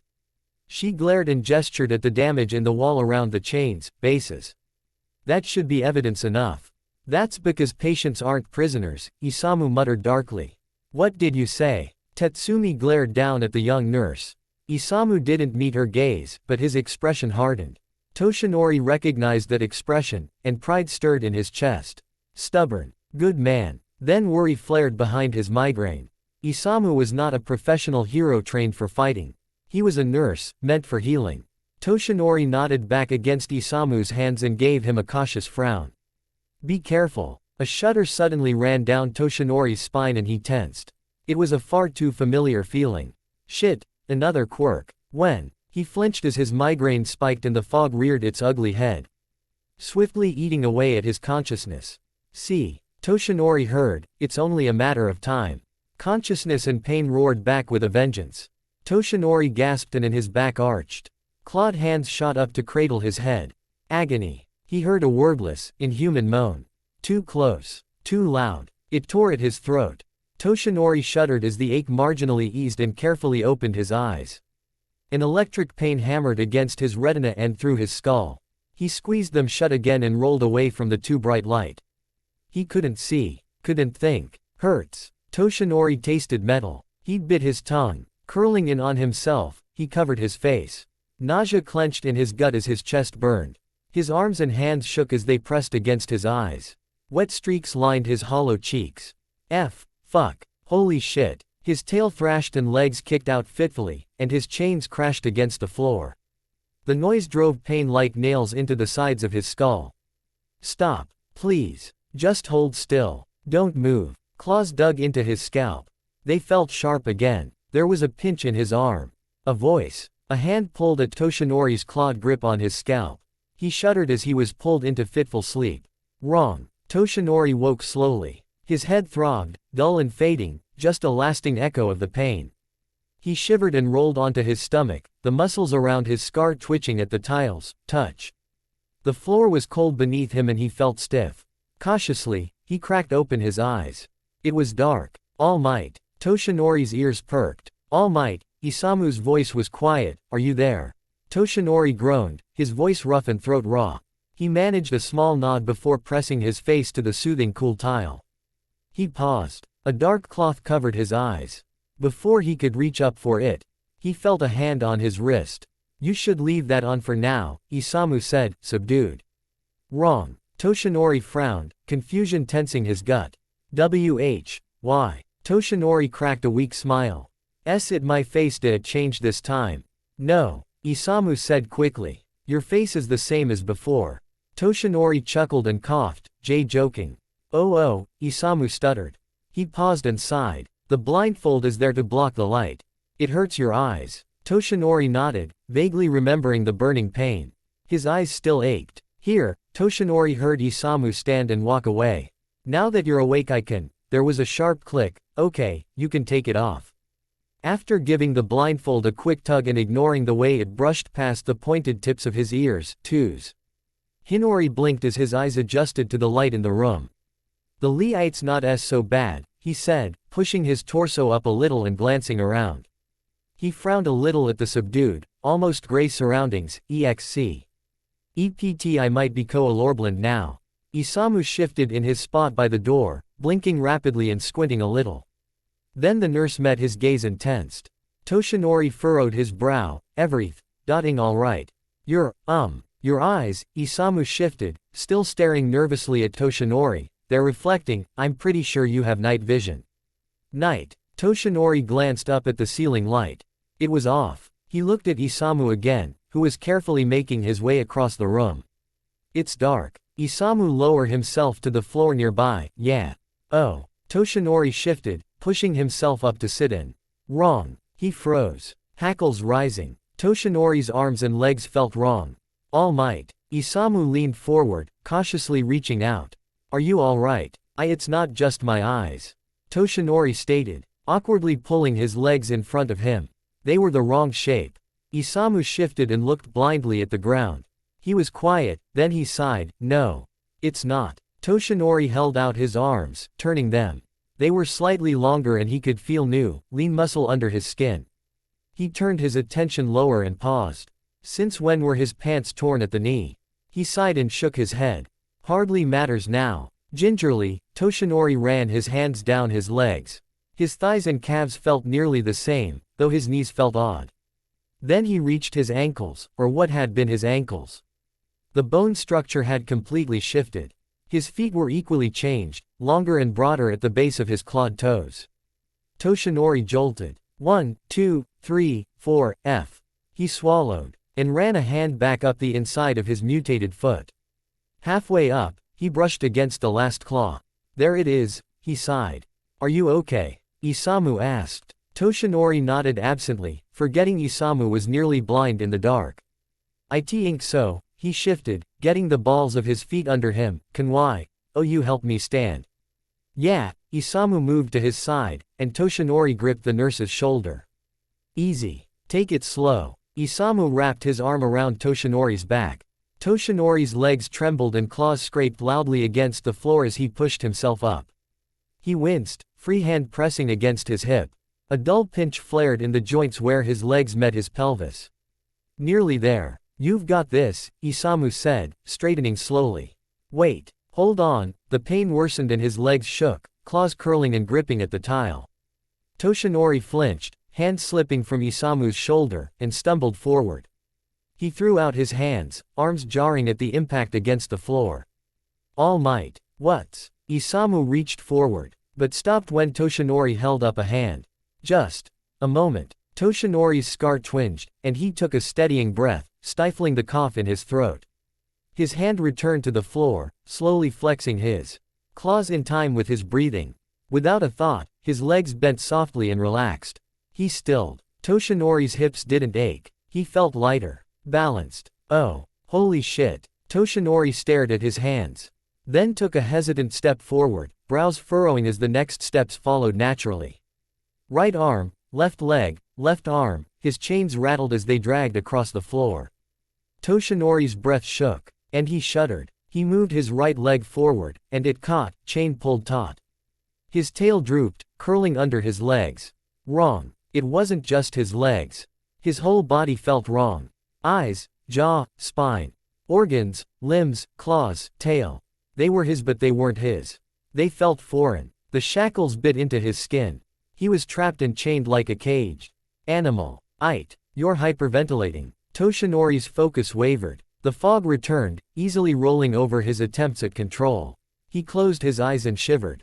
All might. What's wrong? Please. Toshinori looked up at Isamu. Gaze lingering on the worried lines in Isamu's brow.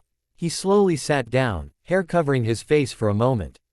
He smiled weakly. It's all right. I'll be. He felt it, the creeping fog lulling him into unconsciousness.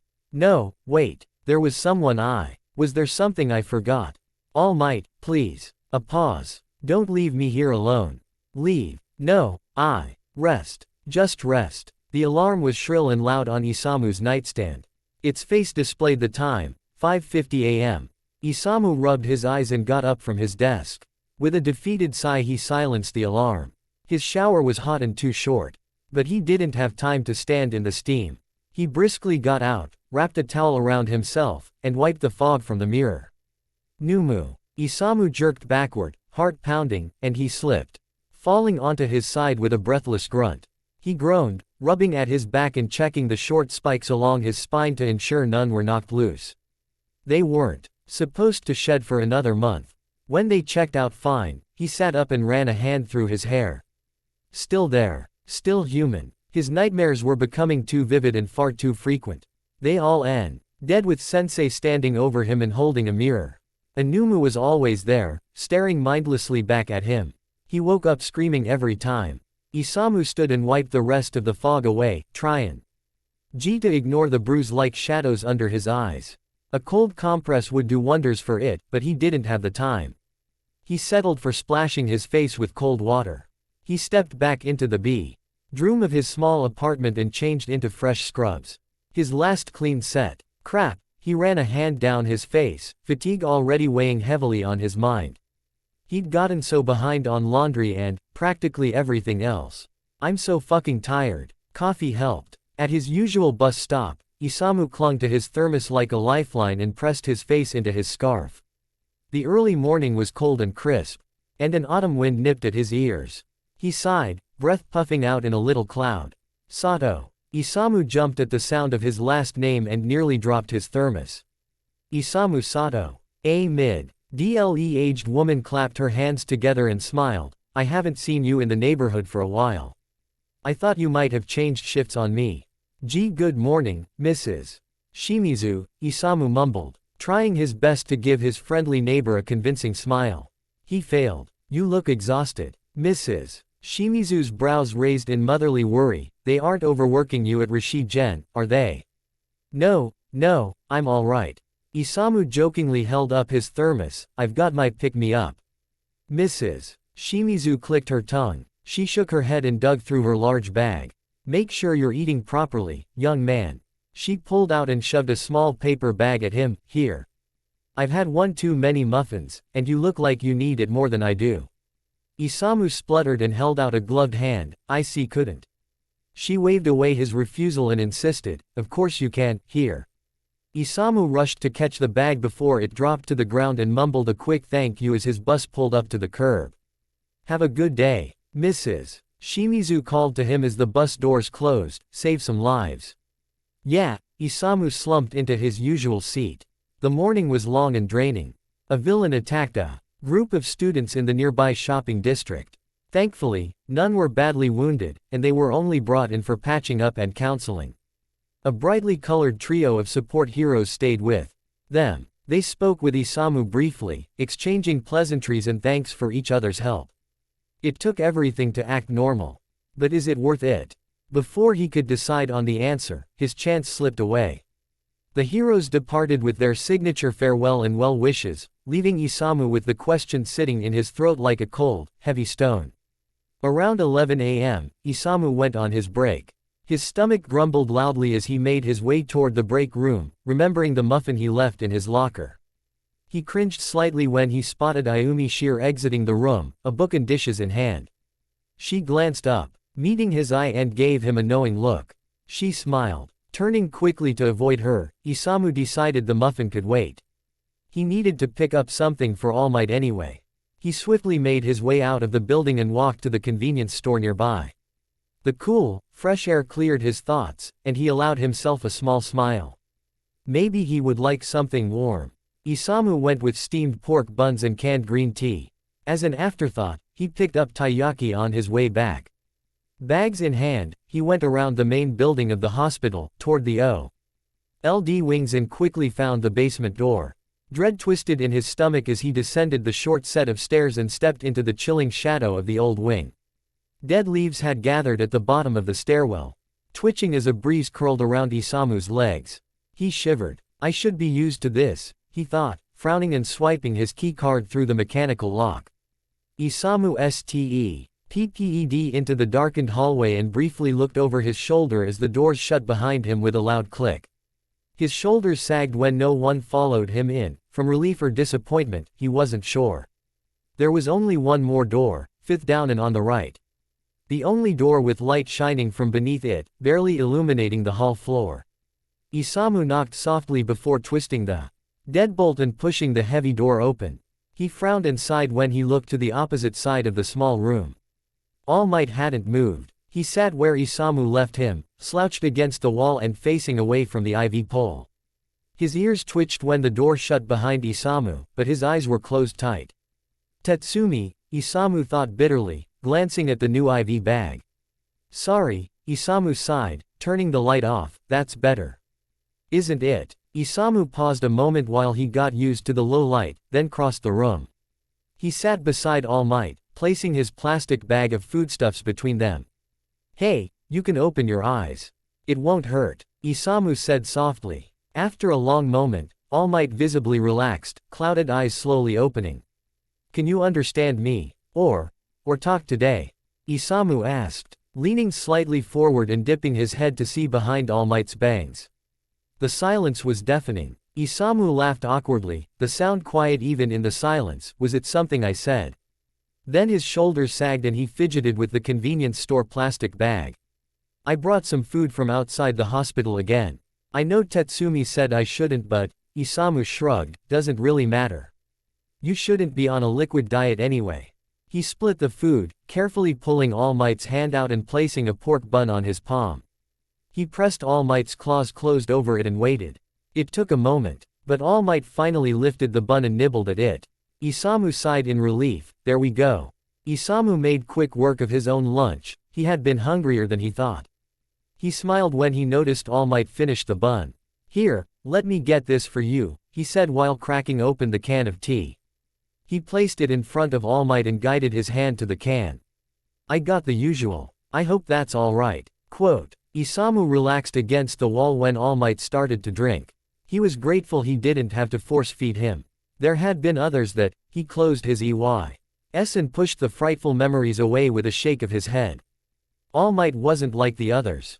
Crunch. Isamu jumped and looked over to All Might. His brows rose in shock. No, no, no. You can't eat that. Get that out. He reached for the half-eaten can, and All Might's hackles rose. A low growl came from his chest, and Isamu backed off.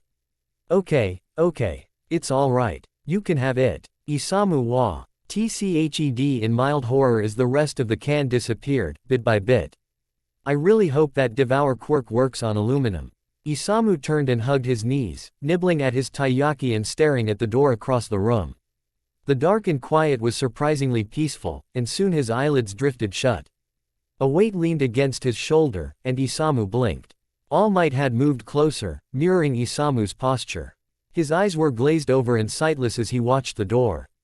As Isamu watched, All Might's head bobbed slightly and his eyelids fluttered. Isamu shook his head and nudged All Might's shoulder with his own.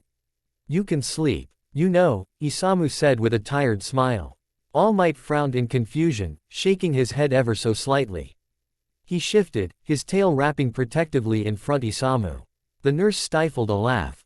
It's all right, Isamu said, nudging the thick tail away. An idea came to him. It was silly, but worth a shot. I'll take first watch while you sleep. I'll wake you if I think danger is nearby. How about that? For a moment, All Might didn't move. Then, slowly, he nodded and lowered himself to the ground, back to the wall and facing the door. With his arm pillowing his head. It didn't take long for All Might's breathing to even out and slow. At least one of us can rest today, Isamu mumbled, watching All Might's chest rise and fall beneath the hospital gown. He bowed his head, biting his lip, and rubbed his hands together. The brushing noise was loud in the silence. I know you're still in there. I know it. You have to be. Isamu forced a smile. I don't mind if you take your time. But come back soon. Okay. Isamu's smile twisted and his breath caught painfully in his chest. His throat constricted, and he pressed his hand hard against his mouth as a choked, gasping sob escaped him. Tears streamed down his cheeks and seeped between his fingers. He tasted salt. What did I say about crying, boy? Isamu's sobbing cut short. His eyes widened as he looked down. All Might lay still, but his brows were furrowed in sleep. His tail twitched, the fluffy tip falling against Isamu's foot and snaked loosely around his ankle. A small smile grew behind Isamu's hand and a watery laugh bubbled up from his chest. Saving people even in your sleep, Isamu hiccuped, wiping the tears from his face with his sleeve. You really are the number one, All Might. I wish I could. Isamu's watch beeped softly, and he sighed, resigned. Slowly, he pulled All Might's tail from around his ankle and stood. I'll be back, Isamu quietly promised, setting All Might's taiyaki on a napkin by his head. Get some rest and wake up soon, All Might. The rest of the day went by smoothly. Isamu made his rounds without incident, though he was certain he spotted new RSE Tetsumi speaking with another nurse and pointing him out. Don't be paranoid. Isamu scolded himself, refocusing on the young, female patient who was in the middle of a rambling, drug-induced story. She soon nodded off again. He tucked her in and moved on to his other patients. A hand landed roughly on Isamu's shoulder, and he spun around, heart racing. His coworker blinked owlishly at him, his smile going lopsided with confusion. Oh. Isamu absently patted at his chest. Hey there, Ken. You, startled me a bit. Ken Tsurubami was a big, broad man with arms like a gorilla. Just looking at him, one would never assume he worked with kids, but the child patients adored him. He smiled wide, showing off his long fangs. A bit too much coffee this morning. Ken laughed at his own question. Patting Isamu's shoulder and nearly crushing the smaller man, the guys and I are going out to grab some drinks after our shift. You want to join us? You've been looking a little glum and we thought you could use a break. Ken's booming voice attracted glances from patients and a few nurses. Isamu shifted nervously under their gazes. Sorry, he said with a cautious smile, not this time, I'm afraid. Could I get a rain check? Ken's grin faded, growing into a concerned frown. He bent, raising his hand to the side of his mouth as he spoke in a lowered voice. Do you need any help? You seem really stressed. Isamu paled, and dread coiled in his gut. Help? Help with what exactly? Surely, Ken couldn't mean, he was always so friendly, great with kids, and always patient. Isamu considered Ken a friend. Then again, he had considered Ayumi a friend too. I'm fine, Isamu backed up a little, smiling apologetically.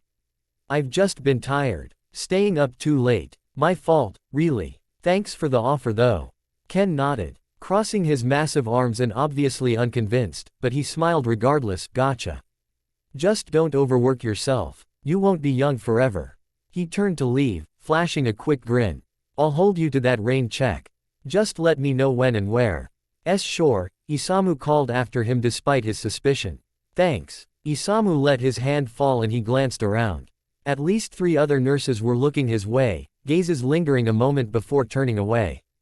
Isamu bowed his head and quickly busied himself with his last patient. If his hands shook, he could blame his fatigue. Sorry, Ken, I can't trust you. I don't think I can't trust anyone. Clouds hung low and heavy with rain in the sky as Isamu walked to the old wings of the hospital. Oppressive weather, he mumbled, glancing up. A drop splashed against his forehead and Isamu wrinkled his nose at its chill. He ducked into the basement hall, cursing when the cold wind blew leaves through the open door. Isamu huffed irritably, setting his bag of takeout aside and sweeping the loose leaves into a small pile. They scratched and crunched in his arms as he carefully pushed the door back open. He dumped the pile of leaves outside, frantically keeping any more from blowing in with his leg. With a sigh, he pulled the door shut. The dry, scratching noise hadn't stopped. Isamu twisted, eyes fixing on the 5th door on the right.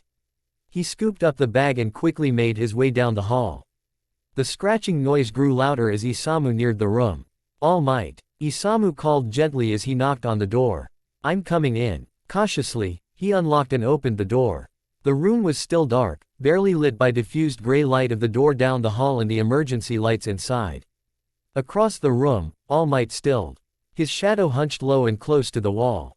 Two spots of light glanced at Isamu before turning away again. The scratching resumed. Isamu sighed, and his shoulders sagged. You can't keep tearing at the wall, Isamu muttered, crossing the room. He set the bag of takeout on the floor by the IV pole and grabbed the broom from the corner. Stepping carefully over All Might's tail, Isamu swept the debris away. All Might managed to claw away the tile and drywall around the other of the two bases, exposing the screws anchored deep into the cement. An impressive but ultimately useless feat. Isamu knelt beside All Might, carefully pulling his hands away from the wall and examined them. Look at this, you pulled out your IV, he muttered softly. Then Isamu gently brushed the dulled tips of the claws. His frown deepened when he felt something warm and damp. All Might flinched. He'd filed the claws down to the quick. You're not going to have fingers left if you keep doing this. At least the healing quirk worked quickly. All Might shuddered, eyes half-lidded, and pulled his hands to his chest as his claws reformed.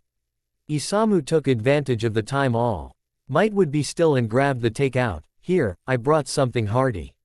Nothing too fancy, but it's got beef. All Might huffed and nudged the offered bento box away. He reached up to the wall again and pulled at the metal base. Isamu frowned. No, you have to stop. You're going to hurt yourself. All Might shook his head, brows furrowing and baring his teeth in a pained expression. He pulled harder, bracing his legs against the wall. Hey, Isamu gripped at All Might's wrist. Come on, you need to let go. I know you want out but. All Might's tail slammed into Isamu's stomach, knocked the air from his lungs, and pushed him to the ground. Isamu coughed and gasped, eyes wide in surprise. He rolled, gripping his stomach. Tears pricked at his eyes as he caught his breath. A loud, Fr.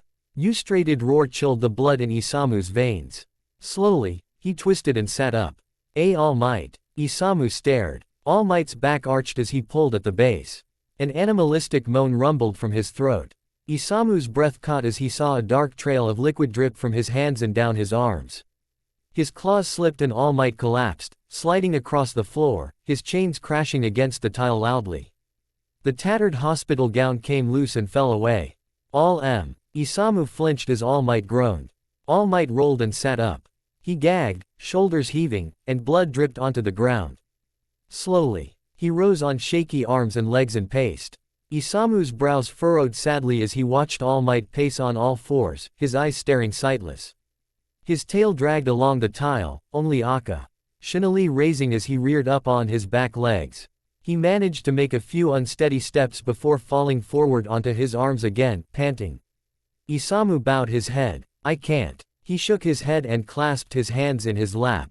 A tear dripped onto the back of his hand and he roughly scrubbed at it. I can't do this anymore, I just can't.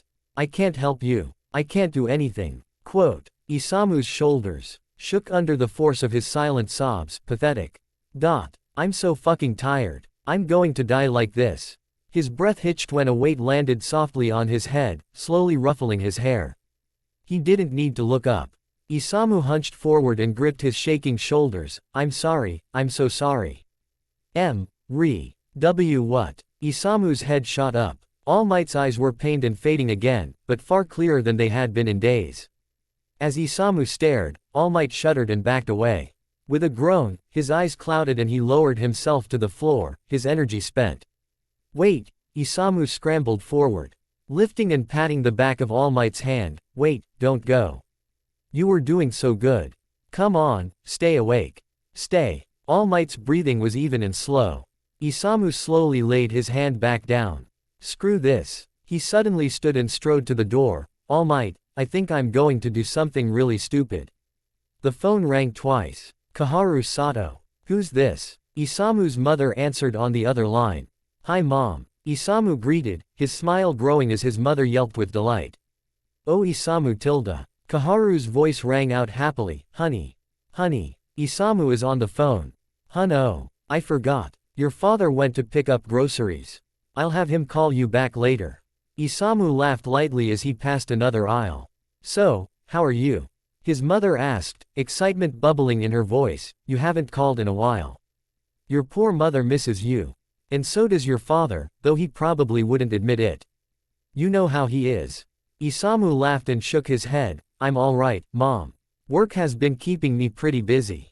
The weeks have just flown by. He brushed the back of his neck, fingertips tracing around the base of his short spikes. His steps slowed. Tell me about you. I called to hear how you and Dad are doing. Oh, we're not up to much, his mother laughed.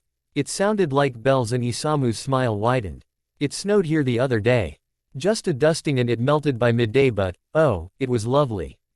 Isamu smiled softly as he listened to his mother go from one topic to the next. His father's work, their dog, a new hero in their neighborhood watch, her plans to garden in the spring, then she paused. Isamu, is something wrong? Isamu jolted, nearly dropping the phone. He forced a grin and laughed. Everything's fine. Do I sound strange? His mother sounded concerned. Isamu swallowed. Did you catch a cold? What about rest? Isamu's mother clicked her tongue. Your spikes haven't shed early, have they? You always catch a cold if they shed too so. Mom. Isamu blushed. Glancing around the store aisle though there was no one close enough to overhear, I'm fine. My spikes are fine. Alright. No need to be so defensive, he could hear the pout in his mother's voice, honestly.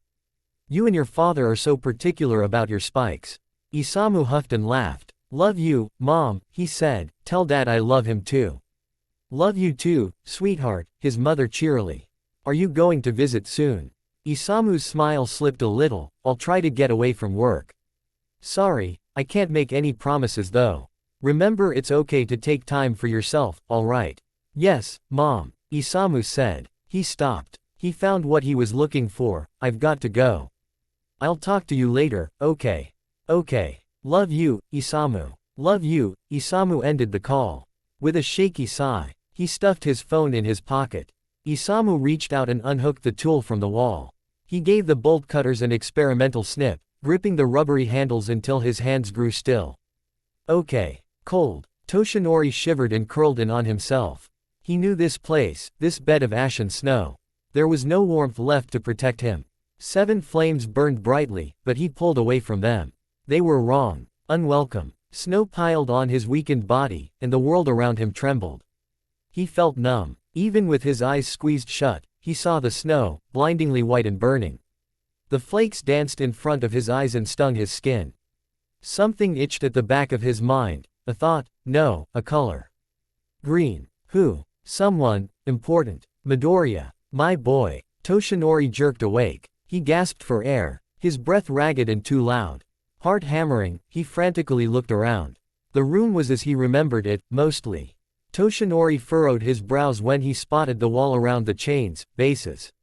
Deep, darkly stained gouges marred the solid concrete. He ran a clawed hand over the marks. Toshinori cringed and rubbed his throat. It hurt. A chill danced across his skin and Toshinori realized his hospital gown was gone, as were the majority of his pant legs. He frowned at the change. How long since? Slam. Toshinori jolted, hackles bristling and tail smacking against the floor in surprise. Easy. It's just me, Isamu held up his hands, it's just, the nurse's eyes widened in shock, why you're awake. You're actually awake. Isamu ran a hand through his hair and laughed. He rushed across the room and dropped a gym bag to the floor. It hit the ground with a metallic thunk. This is fantastic. I wasn't sure, I didn't have a plan for, Isamu unzipped the bag and rummaged through it, but that doesn't matter. You're awake. He suddenly looked up, can you talk today? Toshinori blinked owlishly at Isamu, surprised by his erratic behavior but he shook his head. Rubbing his throat. Okay, but you can understand me. Isamu's gaze was piercing and hopeful. Toshinori shook the surprise off and grinned wide, throwing up a thumbs up. Good. Isamu pulled out a pair of bolt cutters and tossed the bag to the side, we're leaving. Toshinori gaped at the bolt cutters, looking between them and Isamu's flushed face. Then he grabbed the first chain and held it taut between his hands. He nodded at Isamu. Go. The bolt cutters clamped around the first link, and Isamu's whole body shuddered. Toshinori could almost hear the young man's heart pounding. Is this what it feels like? Isamu asked, his hands slowly growing steady, when you save people. Toshinori grinned wide. Isamu laughed nervously, I see why you do it. And the first Hain split in two with a metallic crunch. Toshinori tossed the chain aside and picked up the next. 1 down, 4 to go. Isamu strained, gritting his teeth. Come on. He grunted and the second chain split. 3. Toshinori jolted and turned slightly, hooking his elbow around his tail and pulling at the chain there. Isamu clamped the bolt cutters on the link closest to the tail. The cutters briefly slipped, and Toshinori tensed. Maybe further down. He lifted his tail higher, and Isamu adjusted the bolt cutters. Sorry, Isamu muttered, then pressed at the handles. The chain groaned and finally gave way with a snap. 2. Toshinori's heart pounded in his chest, and he couldn't be bothered by the way his tail thumped happily against the ground as he grabbed the second to last chain. Almost there, Isamu mumbled as he lined up the bolt cutter. Sweat was breaking out on his forehead and his breath puffed out. Geez, there are no weak links are there. Toshinori chuckled, pride blooming in his chest. You're doing great. The link broke. 1. A shadow caught Toshinori's eye, and his blood ran cold. His legs tensed to lunge forward, to pull Isamu out of the way. Too late. Isamu slammed into the wall by the door. The bolt cutters slipped from his hands and clattered across the floor, out of Toshinori's reach. No! A wordless yell tore from Toshinori's chest as his claws dug into the floor. He leapt forward. The shackle on his right wrist snagged and yanked his arm back. His shoulder dislocated with a loud pop and Toshinori fell in a pile of twisted limbs. No. Toshinori scrambled up and turned. Isa. SHHK. Isamu's eyes went wide. No, don't look down, young man.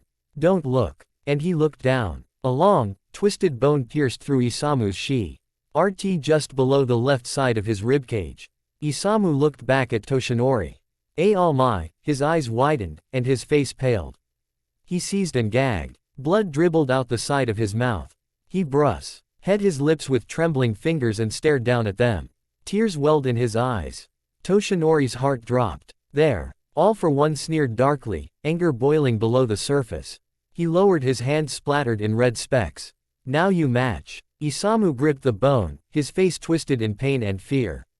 When I said to take that lesson to heart, I meant it, nurse. This is the reward for foolish heroics. All for One made a show of wiping his hands on a handkerchief and turned to Toshinori, and you.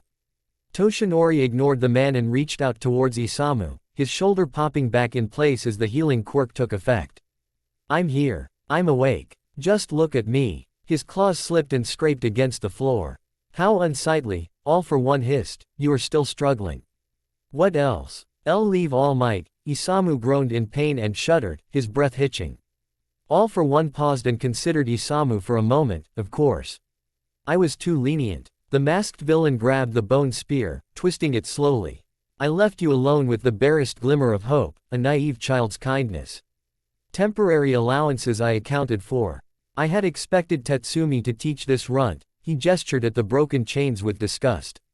She failed. Toshinori snarled. Street, stop. All for One pulled at the bone spear and Isamu let out a broken, pained shout, desperately holding onto the spear slick. With his blood and trying to keep it still. The dark red stain bubbled and spread. I thought perhaps fear would turn to loyalty given time. I overestimated his cowardice. All for One canted his head, and his grip on the spear tightened. It's time to extinguish that hope. The villain yanked the bone spear from Isamu's side. It came away red. Isamu grunted, arms falling to his sides, and slowly slid down the wall. All for One tossed the bone spear away and bent toward Isamu. Toshinori growled and swiped at All for One's feet, unable to reach. Young man, no, don't touch him. All for One grabbed Isamu's shirt, lifted him up, and pressed his palm against the wound. Isamu's mouth opened in a silent protest, and his eyes rolled back with a pained shiver. All for One withdrew his hand and dropped him. No more coddling. All for One towered over Toshinori's crouched form. I'll take my healing quirk back, NOMU. He bent and reached out. Toshinori ducked away from All for One's hand. The chains groaned and shackle bit into his skin, drawing blood. Toshinori dug his back claws into the tile and stretched his arm further, reaching out toward Isamu. Enough. Toshinori shuddered as the fog crashed against his consciousness. He blinked, dazed and lightheaded, and grunted as All for One grabbed his jaw. My patience is spent. All for One struck Toshinori's side, where he had all those years ago. Toshinori's vision flashed white, and he coughed into the hand on his face, tasting blood. The grip tightened. Dots spun in Toshinori's eyes as he clung to consciousness. He shuddered as he felt something slip away like a sigh. A flame went out in his chest and left a gaping void. He knew this feeling. Toshinori's focus snapped back into place and he yelled against the unyielding grip. He clawed at All for One's arms as he was forced onto his knees. His claws sliced into the villain's skin, and blood ran down from the gashes. Toshinori realized his mistake too late. Blood seeped tea. Hurl All for One's grip and into Toshinori's mouth. He choked and gagged. Without a word, All for One shoved Toshinori aside. Toshinori grit his teeth. What's one more? I'm not done. He shot back up and lunged toward Isamu. Toshinori strained, reaching. His claws were so close. They just grazed against the side of Isamu's shoe. The smell of rust grew stronger. Toshinori's chest burned. Come on, look at me, young man. Stay with me. It's all right. I'm here. I'm here. Isamu pressed weakly against the wound, his stained fingers trembling. The light in his eyes dulled. His breathing stuttered. All for One stood to the side and watched. Warmth seeped beneath Toshinori's claws. He yelped as he slipped. Blood. Toshinori scrambled off the floor. Iron, rust, copper, blood, the scent was overwhelming. It stuck to his skin. His efforts slowed as he gasped for breath. He's right there, All for One taunted, gesturing to Isamu, can't you reach? A low whine escaped from Toshinori's lips unbidden. He reached, stretching, pulling against the chain. Nearly. You're here, aren't you? All for One's voice was low.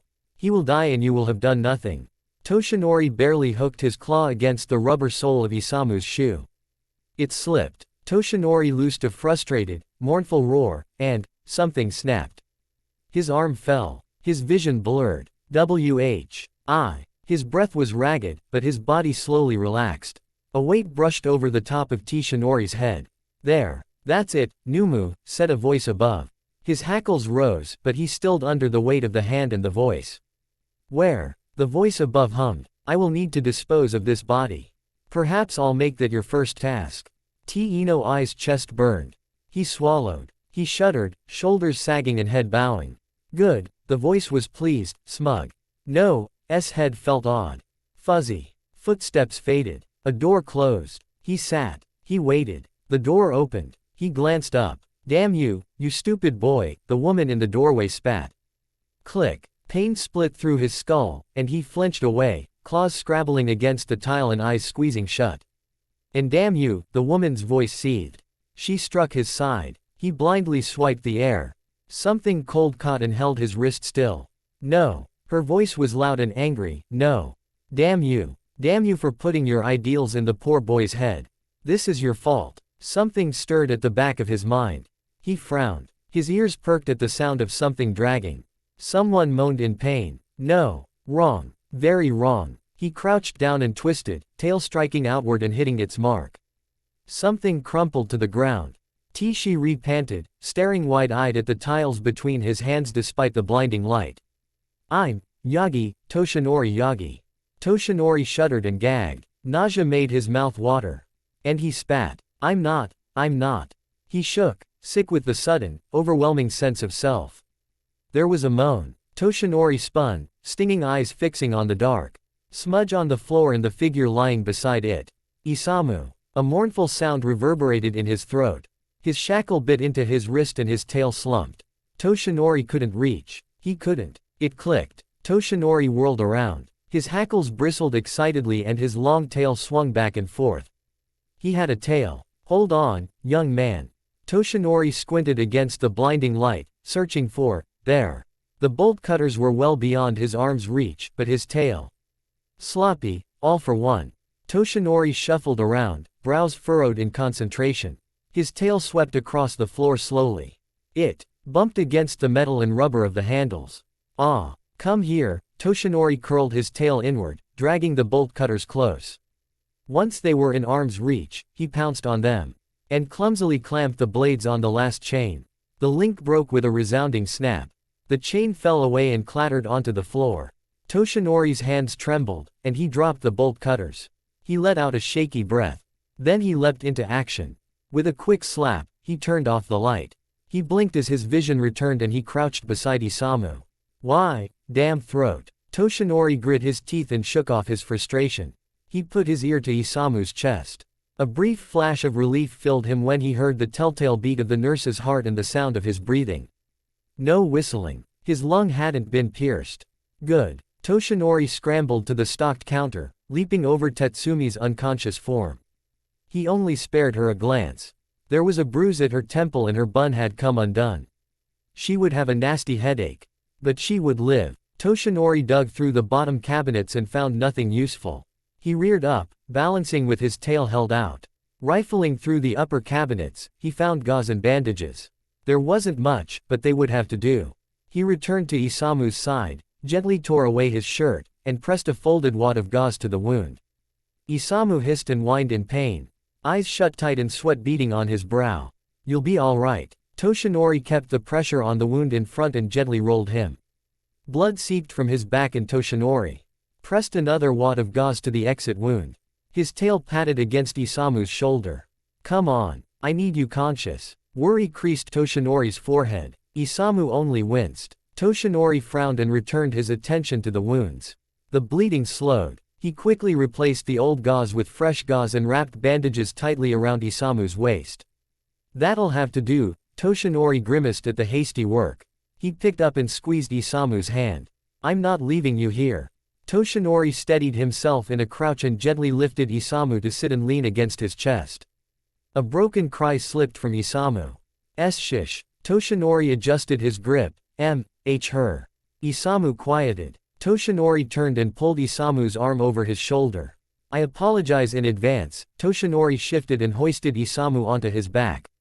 Ah! Isamu cried out, his voice devolving to a whimper. Toshinori furrowed his brows. He pulled Isamu's arms around his neck, tying his wrists together with excess bandages, and supported one of his legs with a hand. Once secure, he pushed himself to stand. His back legs shook under Isamu's added weight and he lowered his free hand to the ground. Toshinori took a readying breath, glancing over his shoulder to Isamu. He was quiet, and his face twisted in a grimace. Toshinori could feel his pained breathing and steady heartbeat on his back. Stay strong. We're leaving. Toshinori poked his head out into the hall. It was cold and unlit, and dust gathered in the untouched corners. He had been right. He was in an unused wing. He looked left and his brows rose in shock.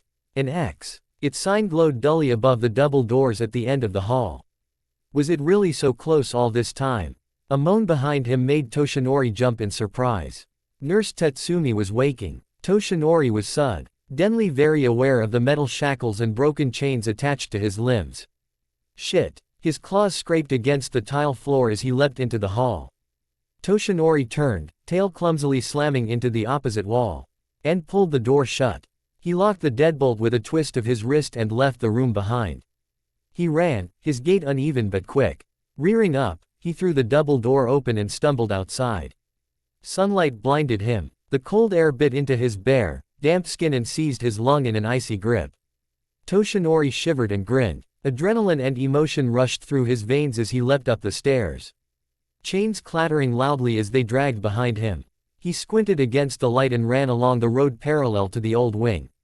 He looked around. Landmark, landmark, landmark, there. A large sign sat on the corner. Rashid General Hospital Parking, the sign read in bold lettering.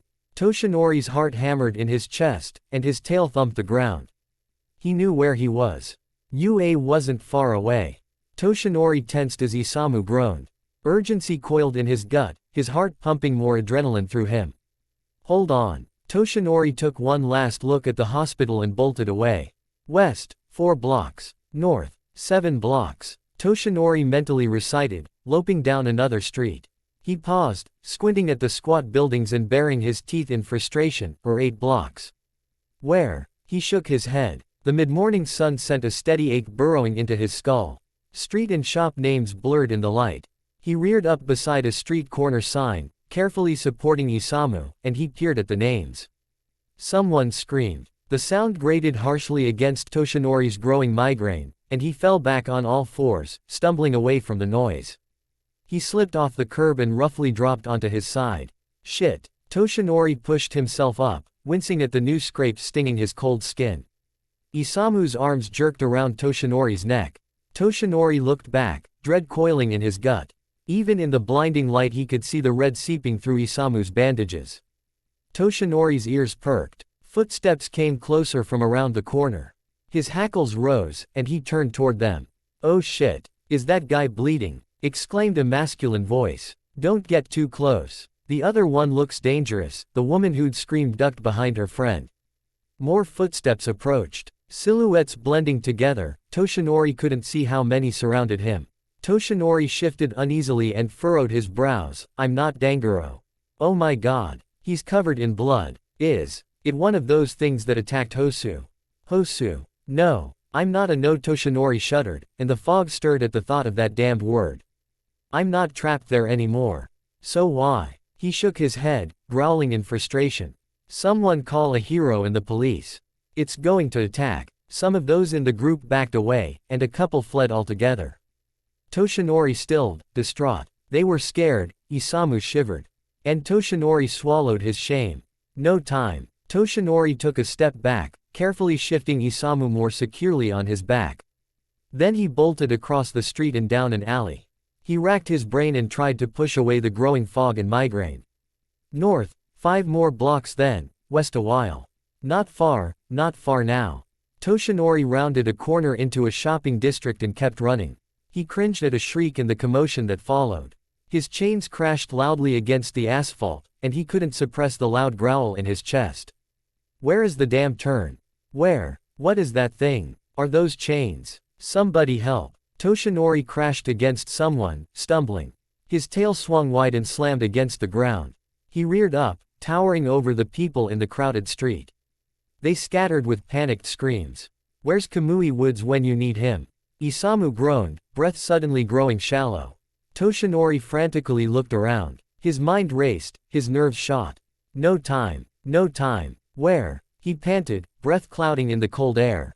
There. The edge of a familiar roof was just visible behind a short shop. It belonged to a staff building on the edge of the UA campus. There was a faculty gate. Toshinori dropped to all fours and ran. He weaved around panicked shoppers and ducked around a corner. Only a few blocks. Hold on. I'll get you somewhere safe, young man.